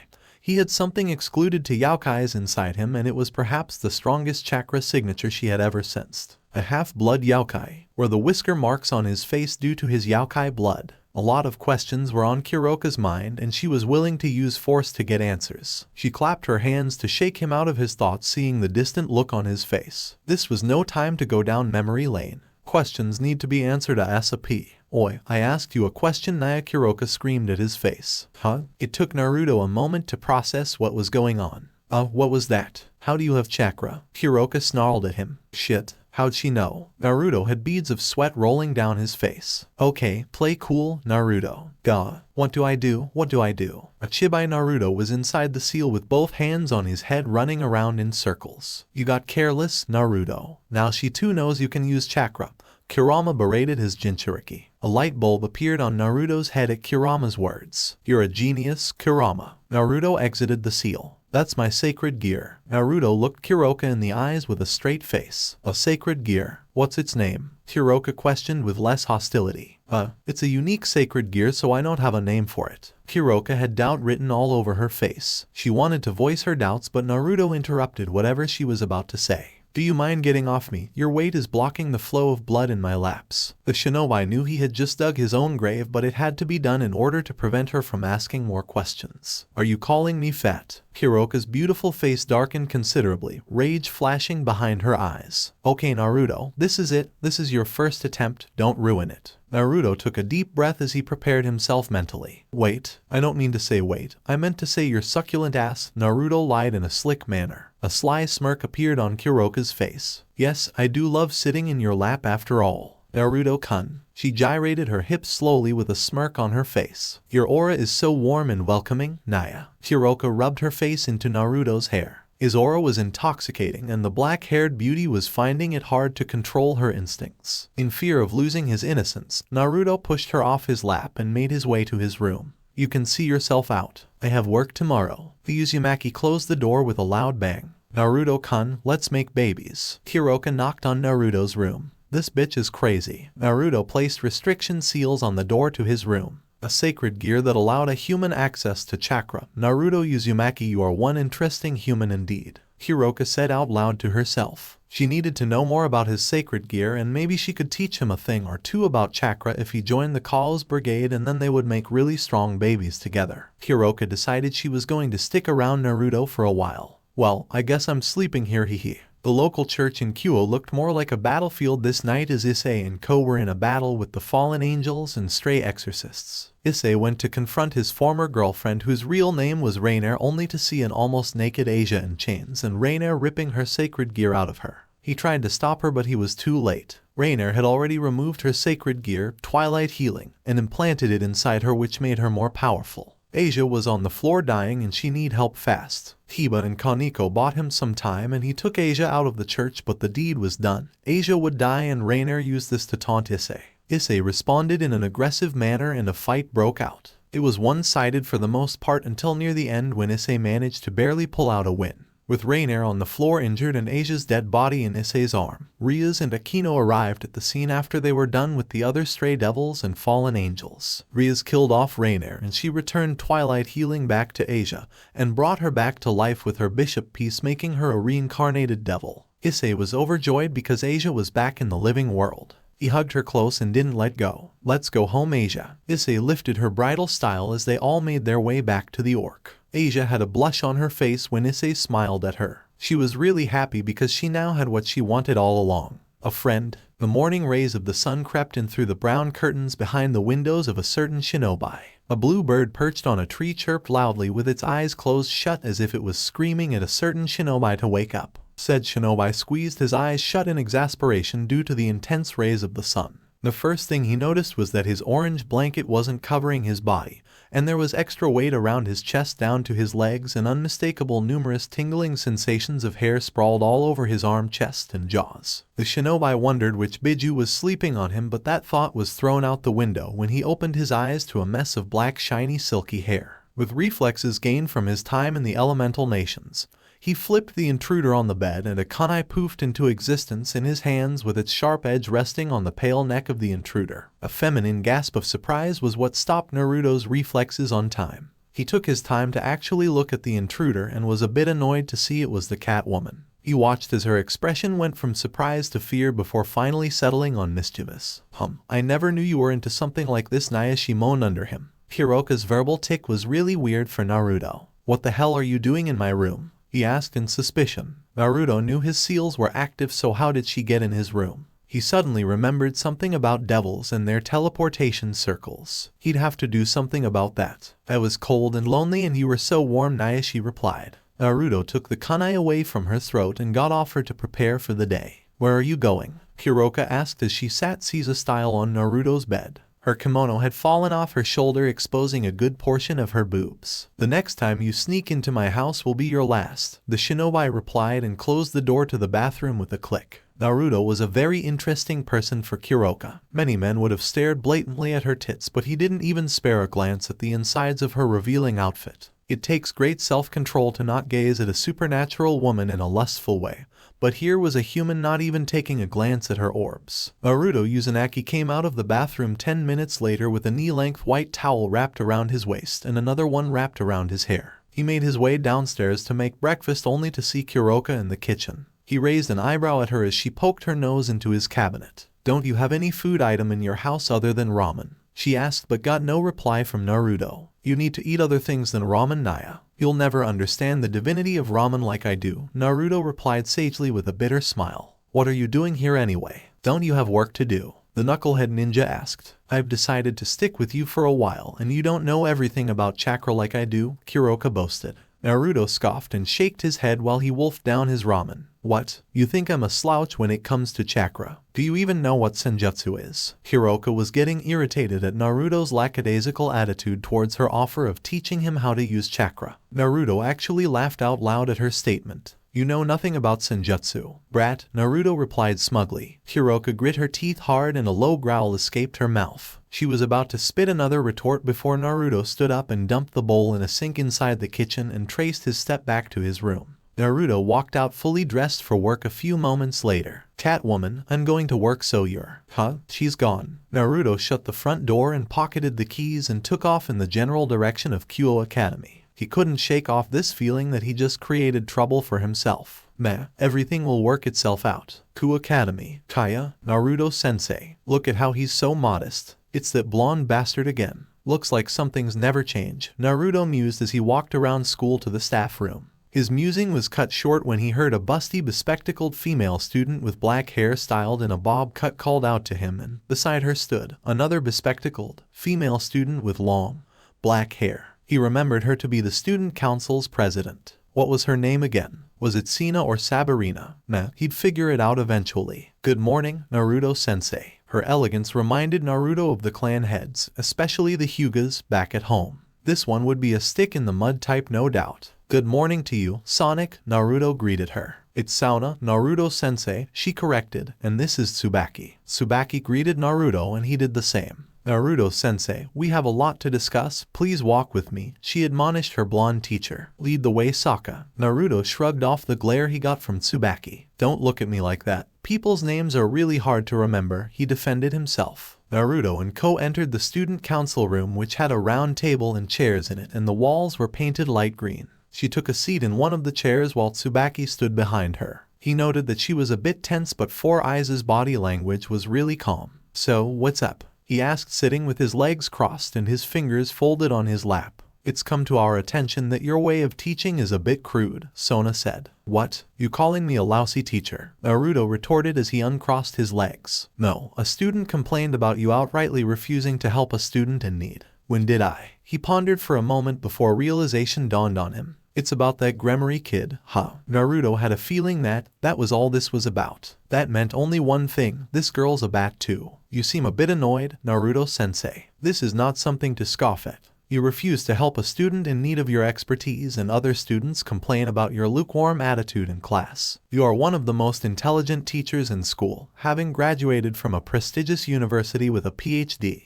And you also. Naruto couldn't help but yawn because of the current situation he found himself in. The girl wouldn't just shut up. Yeah, so all you're trying to say is that I should smile more, right? Naruto asked. Whatever she was about to say was interrupted when Naruto stood up from the chair he was in and made his way towards the door. I get it, Glasses-chan. I promise to be a good teacher from now on, Naruto said as he exited the room. What a mad owl, Tsubaki scoffed. Sauna stared at her queen and couldn't help but give a nod of agreement. I think he's aware of the supernatural, but there's something about him that keeps me on edge. Who knows, maybe he possesses a low-level sacred gear, Sauna said. She remembered her new pawn. Saji was ready to have a familiar and wondered if Rias wanted a familiar for her pawn too. Huo Park. Stupid humans of this dimension. Naruto grabbed his hair and yanked at it in exasperation. Today was quite like any other day except he had to introduce a new student to his homeroom class, Asia Argento, and it turns out that she knew the Hyaru kid. The boys wouldn't shut about how cute Asia was and even some female students thought he was in a relationship with her. Naruto cursed as he walked around the park and couldn't help but notice that the section he was in seemed empty. Like, he couldn't sense any human nearby.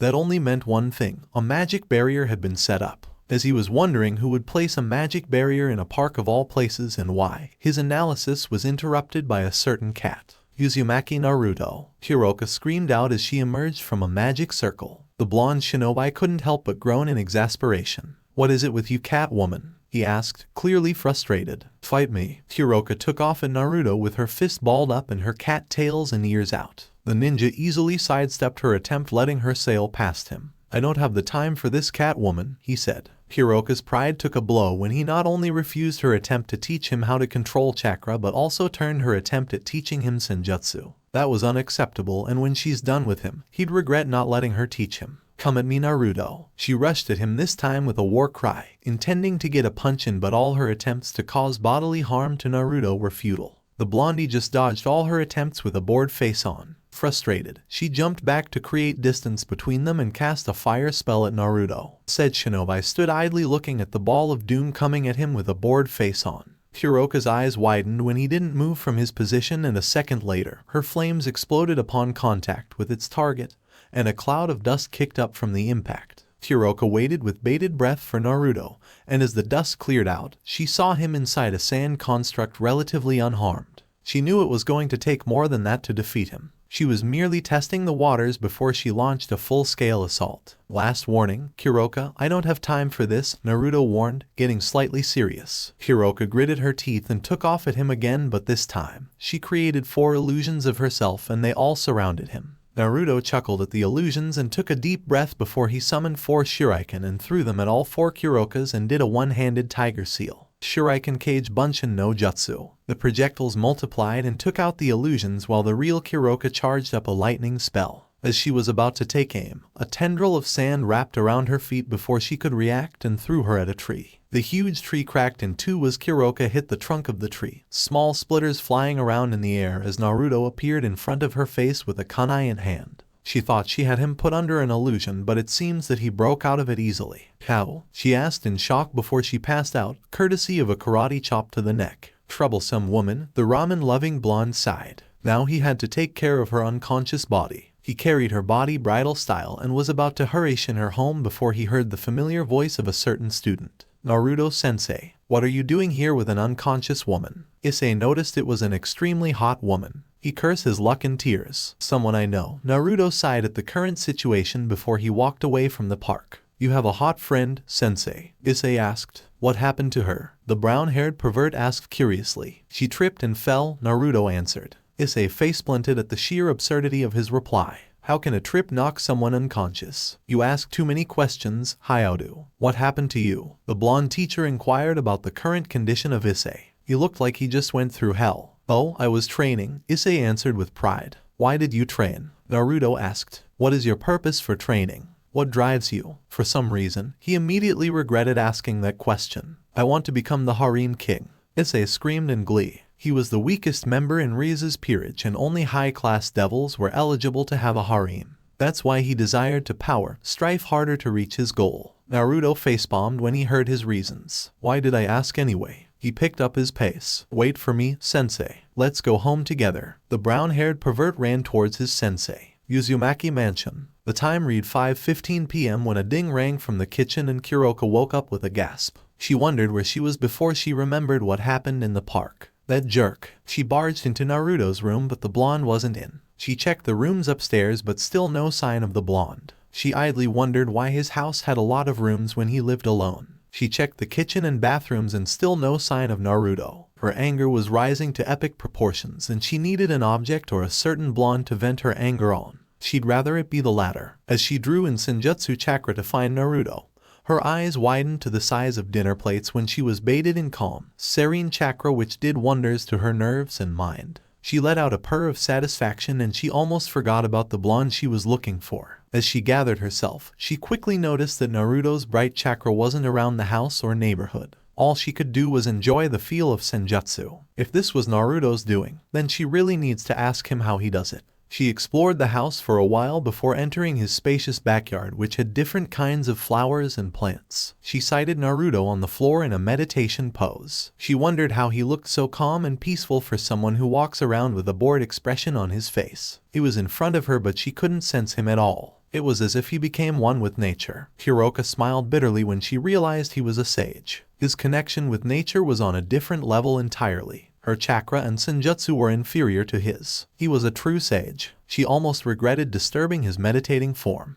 Almost. Naruto-kun, when were you going to tell me you were a sage, Naya? She asked as she walked closer to his position with her tail swaying happily behind her. The pigments around his upper eyelids faded away and a bead of sweat rolled down the side of his face. She could once again sense his warm, bright chakra. I'm hungry, he dully stated. Looks like the annoying Naruto was back online. You blonde, human bastard. My pride is a nekashu and Yaokai is bleeding, Naya, she whined. I'm hungry, he repeated, musing to himself. What should I eat? Come on in, what would you like to eat? Kuroka beamed and hopped off toward the back door. Oi, it's my house, Databeo. He screamed at her retreating form, a tick mark appearing in his face. Kuroka placed a bowl of miso ramen in front of Naruto, his mouth watering as he split apart his chopsticks. Itadekamasu. He wolfed down the first bowl of the evening. So, you live alone. How about your parents? Kuroka asked. They're dead. Oh, when did they die? Did they leave you this house? No, they died a long time ago, he replied after he took the second bowl from her. Who knew Senin mode could calm the agitated cat like this? That's sad. Don't you have siblings or relatives? Too many questions, too little ramen. She rolled her eyes at his reply and doubled her ramen cooking speed. Your chakra seems different from normal chakra. Can you control sand with it? Naruto nodded his head at her question, his mouth currently preoccupied to justify her with a verbal answer. She was kinda surprised to know that he could do that with chakra and that shuriken trick too. How did you break out of my illusion so fast? She asked the question that has been on her mind. I'm impervious to illusions, Naruto answered as he slurped the last strand of noodles in the 8th bowl. That's impossible. I understand you being resistant to it but being impervious. That's a lie, Naya, she replied as she dropped the 10th bowl of ramen. Whatever you say, Naruto replied nonchalantly. Who taught you how to use senjutsu on a level like that? Naruto dropped the bowl, patted his stomach and shifted his gaze to the clock which read 8:40 p.m. That's enough questions for today. He stood up and made his way towards his room. You can sleep in one of the guest rooms upstairs. When Naruto reached his bedroom entrance, he went through a short series of hand signs and whispered, Genjutsu, Kokwenjio no Jutsu. He heard a clatter in the kitchen and laughed out loud after a panicked yell of I can't see came from Kuroka in the kitchen. Hehe, that's what you get for calling me a liar. He grinned and went through another hand seal before all the defensive seals in his house activated. He wore his pajamas and dropped on the bed haphazardly. 9 poofs and the Chibai Bijis were on the bed with him. Good night, guys, he said as he shut his eyes. The next morning, a yawn escaped Naruto's lips as he stretched on the bed. He groggily left the bed and stumbled his way to the bathroom. He wondered if Kuroka had dispelled the illusion he put her under yesterday. It's been a while since he pranked anyone and the sense of accomplishment was satisfying, albeit short-lived. For some reason, he had this feeling that this week was going to be really boring. Oh well, he'd better get ready for school. Naruto nodded at his reflection in the mirror. Never really fancied the color blue, but the blue suit looked just perfect on him, complementing his blue eyes. He strapped a Rolex on his wrist and was good to go. He left his house and decided to travel ninja style today. He enjoyed the rushing wind on his face as he blurred from rooftop to rooftop.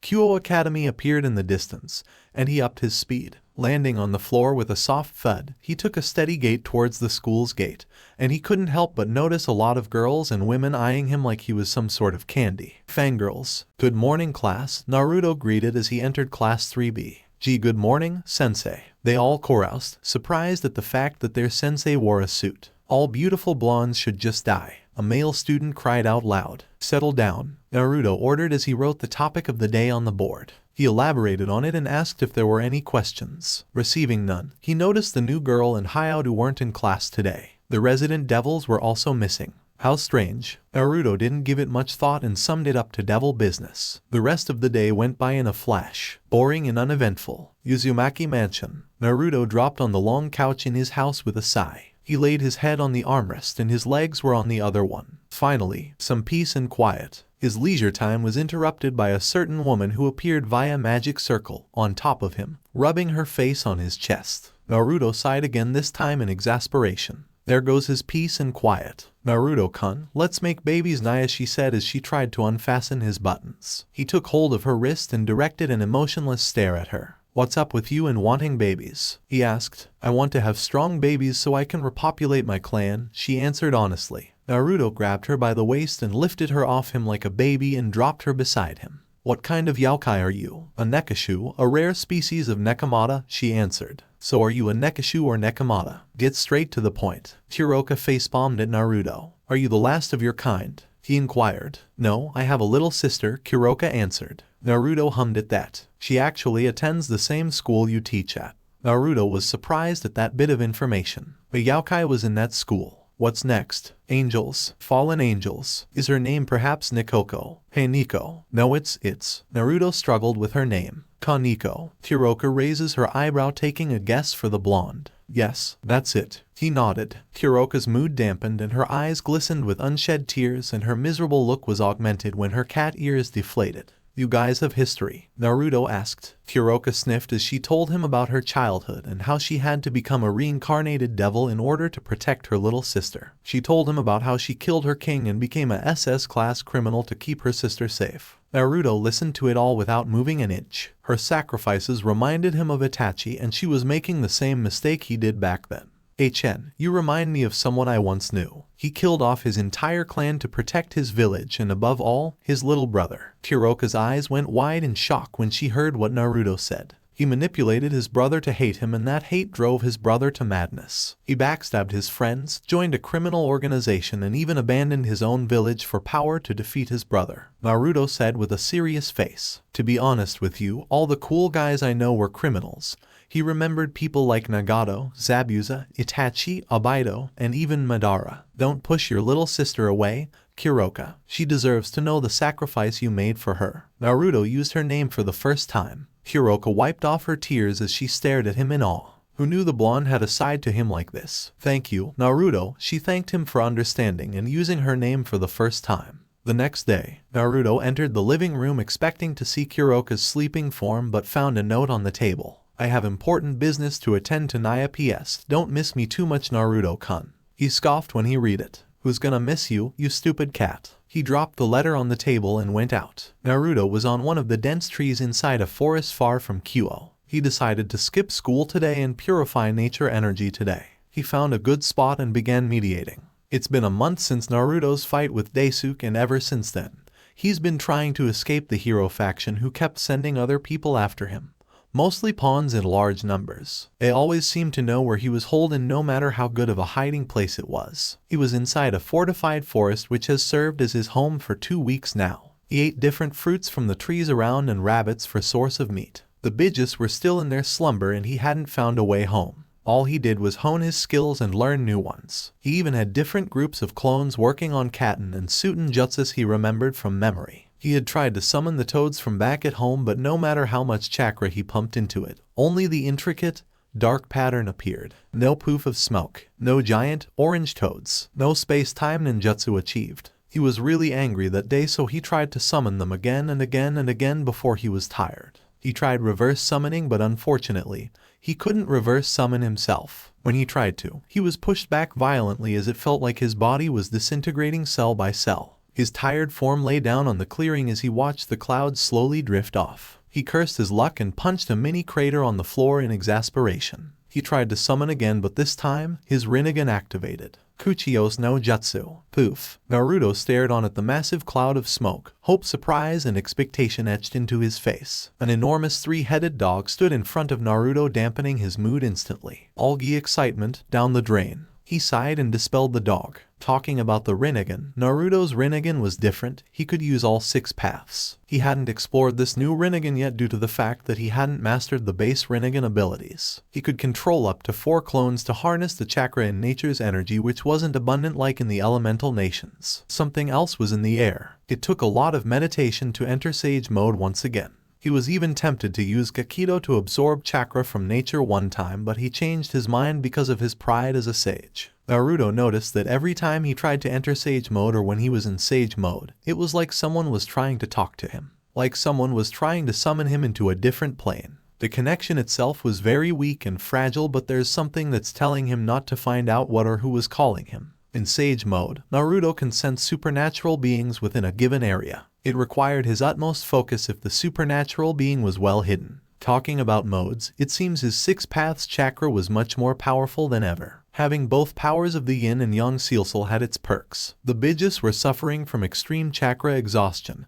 and the only way to wake them up is if they were in a place with high chakra concentration, and with the hero faction on his tails, the task was minimized. A light disturbance entered Naruto's range in Sage mode, and a second later, 6 clones leaf Shunshin to where Naruto was sitting. Boss, they're here, hero faction members, and their numbers are the largest they've sent so far, a clone said. Naruto closed his eyes and grit his teeth. He never really enjoyed killing or too much violence. He'd rather bring out the good in people, but these guys just don't know when to give up, and his patience was running thin. Naruto snapped, his eyes opened, and the fabled Rinnegan appeared in his eyes. Let's give them a warm welcome, shall we? All the clones went stone-faced and they all disappeared into the forest to start the operation.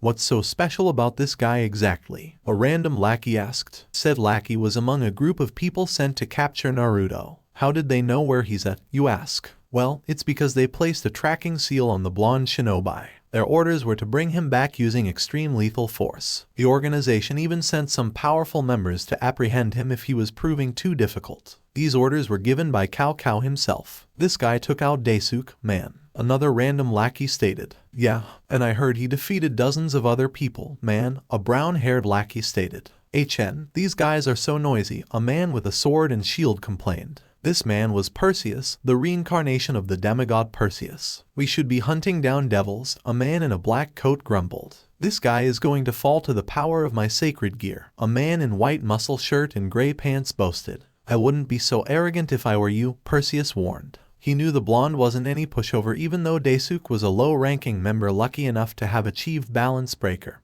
His sword skills were good. A sudden heavy fog descended on the group, and Perseus knew this fog wasn't a normal occurrence. Stay sharp, boys, this is the enemy's doing, he warned. A cold chuckle rang from every direction around the fog. 8 kill points. Which one shall I start with? The voice seemed like multiple people were talking at once. Cold chills ran down their spines. Feeling a cage-level shinobi's pure killing intent for the first time. A scream of terror rang out before a squelching sound reached the ears of everyone. A body fell later and all hell broke loose. Bodies started dropping around like dominoes. Perseus kept a level head through the clandestine assault, and he deduced that this fog was actually a camouflage for Naruto. They need to remove the fog screen. Clear the fog, he screamed out, and most of them caught on to his idea immediately. A few wind-based sacred gear users used their powers to clear out the fog. As the fog cleared out, 6 Narutos surrounded them, all armed with kunais. They sneered in contempt at what they thought were magic illusions as the clones rushed forward, paying them no heed in favor of looking around for the original. One of them even taunted Naruto to come out and stop hiding before a clone kicked him square in the face. Multiple gasps came out from the hero faction members upon seeing doppelgangers draw blood from their comrades. All of them had Skok written all over their faces, and a battle between clones and sacred gear-powered humans ensured. As the battle went on, Perseus analyzed every one of Naruto's moves, and he couldn't recognize the style he was using. It seems this guy can multiply himself. Pursues pondered before one man stabbed a clone of Naruto with his sacred gear, and, a second later, the stabbed Naruto poofed out of existence. It seems like one attack is all that is needed to take out these clones of his, he mused. 5 other poofing sounds followed later as the clones were defeated. Perseus, the black-hooded man, and Yagi, the arrogant one, along with a few low-ranking members remained. I've been angry and frustrated lately, the original Naruto perched atop a tree said. All the remaining members turned fear-gaze to him, and a member with a discerning sacred gear knew he was the original and warned the rest about it. Naruto Uzumaki, come with us peacefully and we'll forgive you for your actions. Perseus tried to reason with the blonde. I have no intention of joining you and I'd rather you stop sending people to apprehend me. It's becoming more of a bother lately, Naruto replied. Get him, Perseus ordered, and the remaining low-ranking member charged. Naruto made quick work of them and 4 men stood in the small clearing.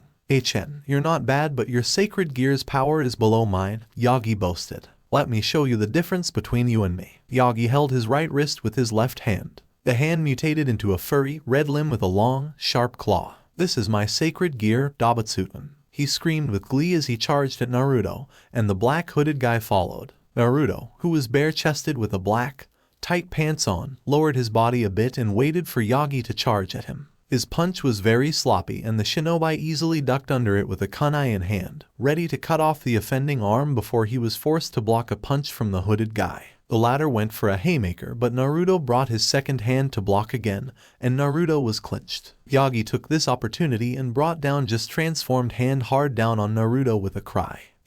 Not so tough now, are you? Yagi asked as he expected to see a down Naruto under his arm as the dust dissipated. He was dumbstruck when he found a log where Naruto was supposed to be. Futon, Renkuden. Naruto went through hand seals and spat a cannonball-shaped wind at them. The black-hooded guy shot a ball of fire at the incoming wind and the fire attack gained more power as it flew at greater speed and size at Naruto. Naruto backflipped out of its path as it set dozens of trees ablaze. A fire user, Naruto noted as he dropped down. He went through another hand seals and he breathed in deeply. Katen, Gakakyu no Jutsu.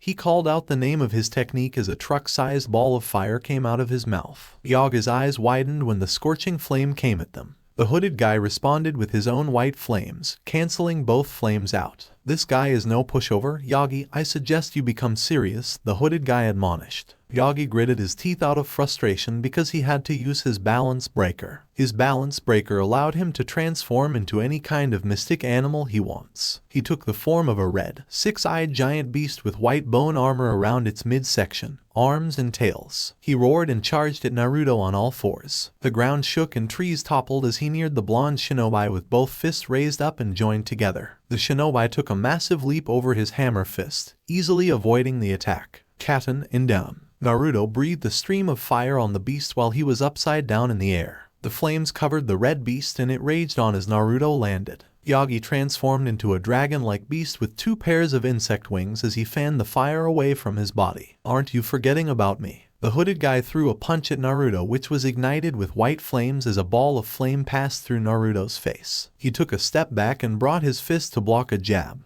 He redirected a palm strike and slapped a flaming punch away. He noticed his hands were singed off a bit even though he actively tried to avoid touching the cloaked man. He jumped up and away and the cloaked man followed. Caught up in his fast-paced skirmish with the cloaked man, he noticed the dragon beast tails its tails a tad late. He managed to turn in time and absorb most of the impact with his hands, but he was rocketed forward by the force behind the tail, headed on a collision course with the hooded guy. He lit his fist up and buried it in Naruto's stomach, scoring a punch in. Naruto coughed up blood and went on his knees, going through a fit of cough, gripping his stomach in pain. I don't have time for this, he said coldly. Naruto chuckled, let out a smirk, and alarms went blaring in Perseus's mind. Art is an explosion. The shinobi did a one-handed tiger seal and exploded right in front of the hooded guy who was sent skidding across the floor with his cloak burning off. He exploded. A wide-eyed Perseus was having a hard time believing that the shinobi just committed suicide. Just when he finally came to terms with the fact that Naruto was dead, a cry of futon,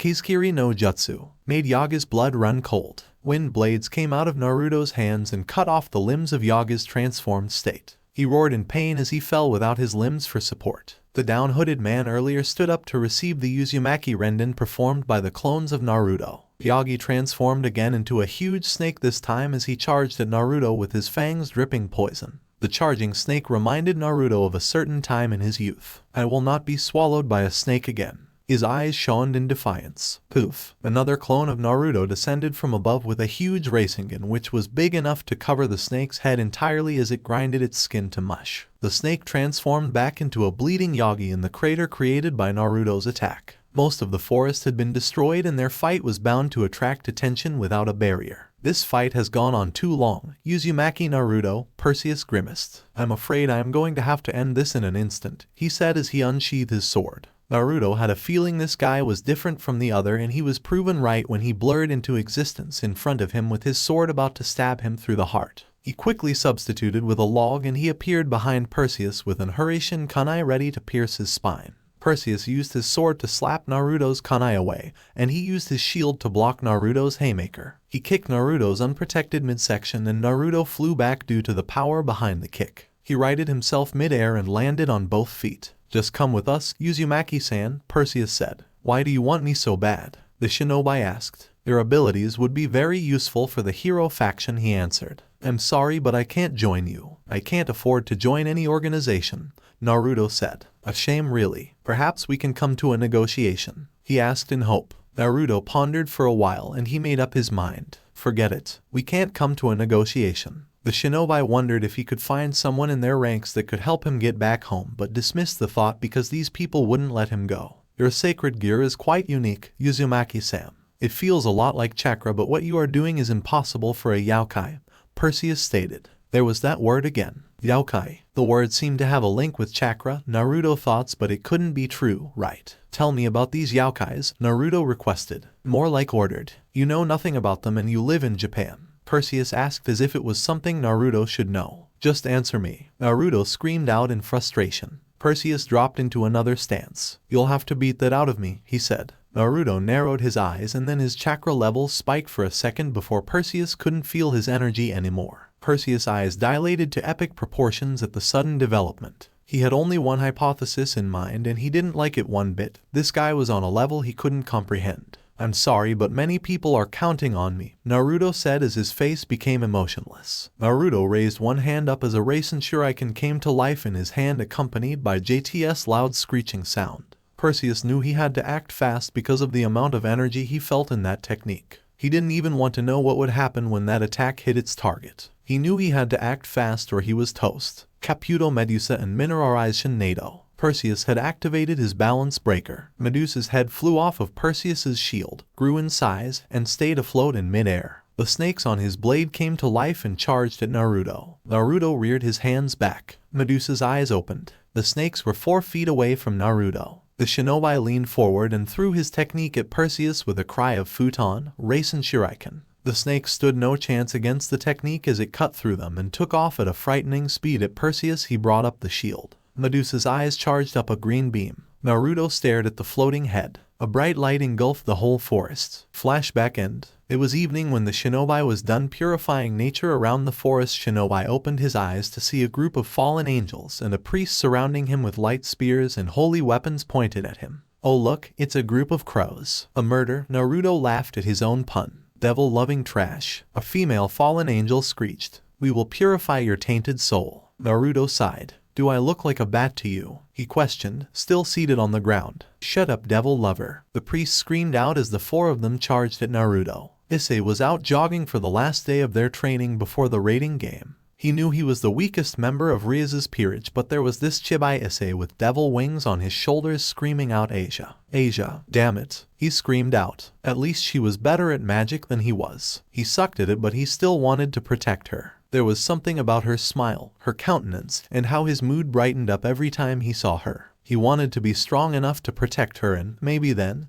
he could be rewarded with the sight of naked oppai. Riser's peerage had lots of oppais. "Blonde bastard," Issei screamed out with anime tears. As he was lamenting his lack of touchy-feely of oppai, he sensed a familiar energy. A familiar fear gripped him, but this time, it wasn't as worse as before. He picked up his pace as the boosted gear appeared on his arm. "Boost," a voice called out from his gauntlet as his speed doubled. A minute later he came to a halt behind a tree. He could see a group of fallen angels and they had their weapons out, pointed at a blonde man sitting on the floor. He heard the man ask them a question and then it clicked. That dull tone, it was the broody sensei. And he was in danger. Issei knew he stood no chance against 3 fallen angels and a priest, but he knew he could at least fend them off so as to buy time for his sensei. As he was about to intervene with Naruto, a moment ago, Naruto's eyes twitched violently. It was as if someone had wronged him. Someone called him broody. There was no way in hell he would allow someone to compare him with an Uchiha bastard. Naruto Uzumaki doesn't brood. Don't know how. What he was doing all this time was called selective participation, not brooding. Curse you, Sasuke. Even in death you still torture me. Naruto sighed at the slow speed of the crows who were trying to purify his soul. This one is for Sasuke. Lightning danced around his body and a loud of chirping sounds filled the forest. Chidori, Nagashi. Lightning danced from his body and traveled through the ground before it engulfed all of them. The lightning died down to show an unharmed Naruto wiping off imaginary dust from his clothes and 4 unconscious or maybe dead bodies on the floor smoking. Issei stood there with his mouth agape and his legs shaking violently. Naruto-sensei was not human. His sensei just took out 3 fallen angels and 1 priest in a single attack. Hell, he didn't even move. Issei hightailed out of there faster than he could say oppai. So alright folks, that's all for today. Stay tuned for part 2. Do subscribe, like and share for more such videos. Press the bell icon to be notified first on release. See you in the next video. Till then, goodbye.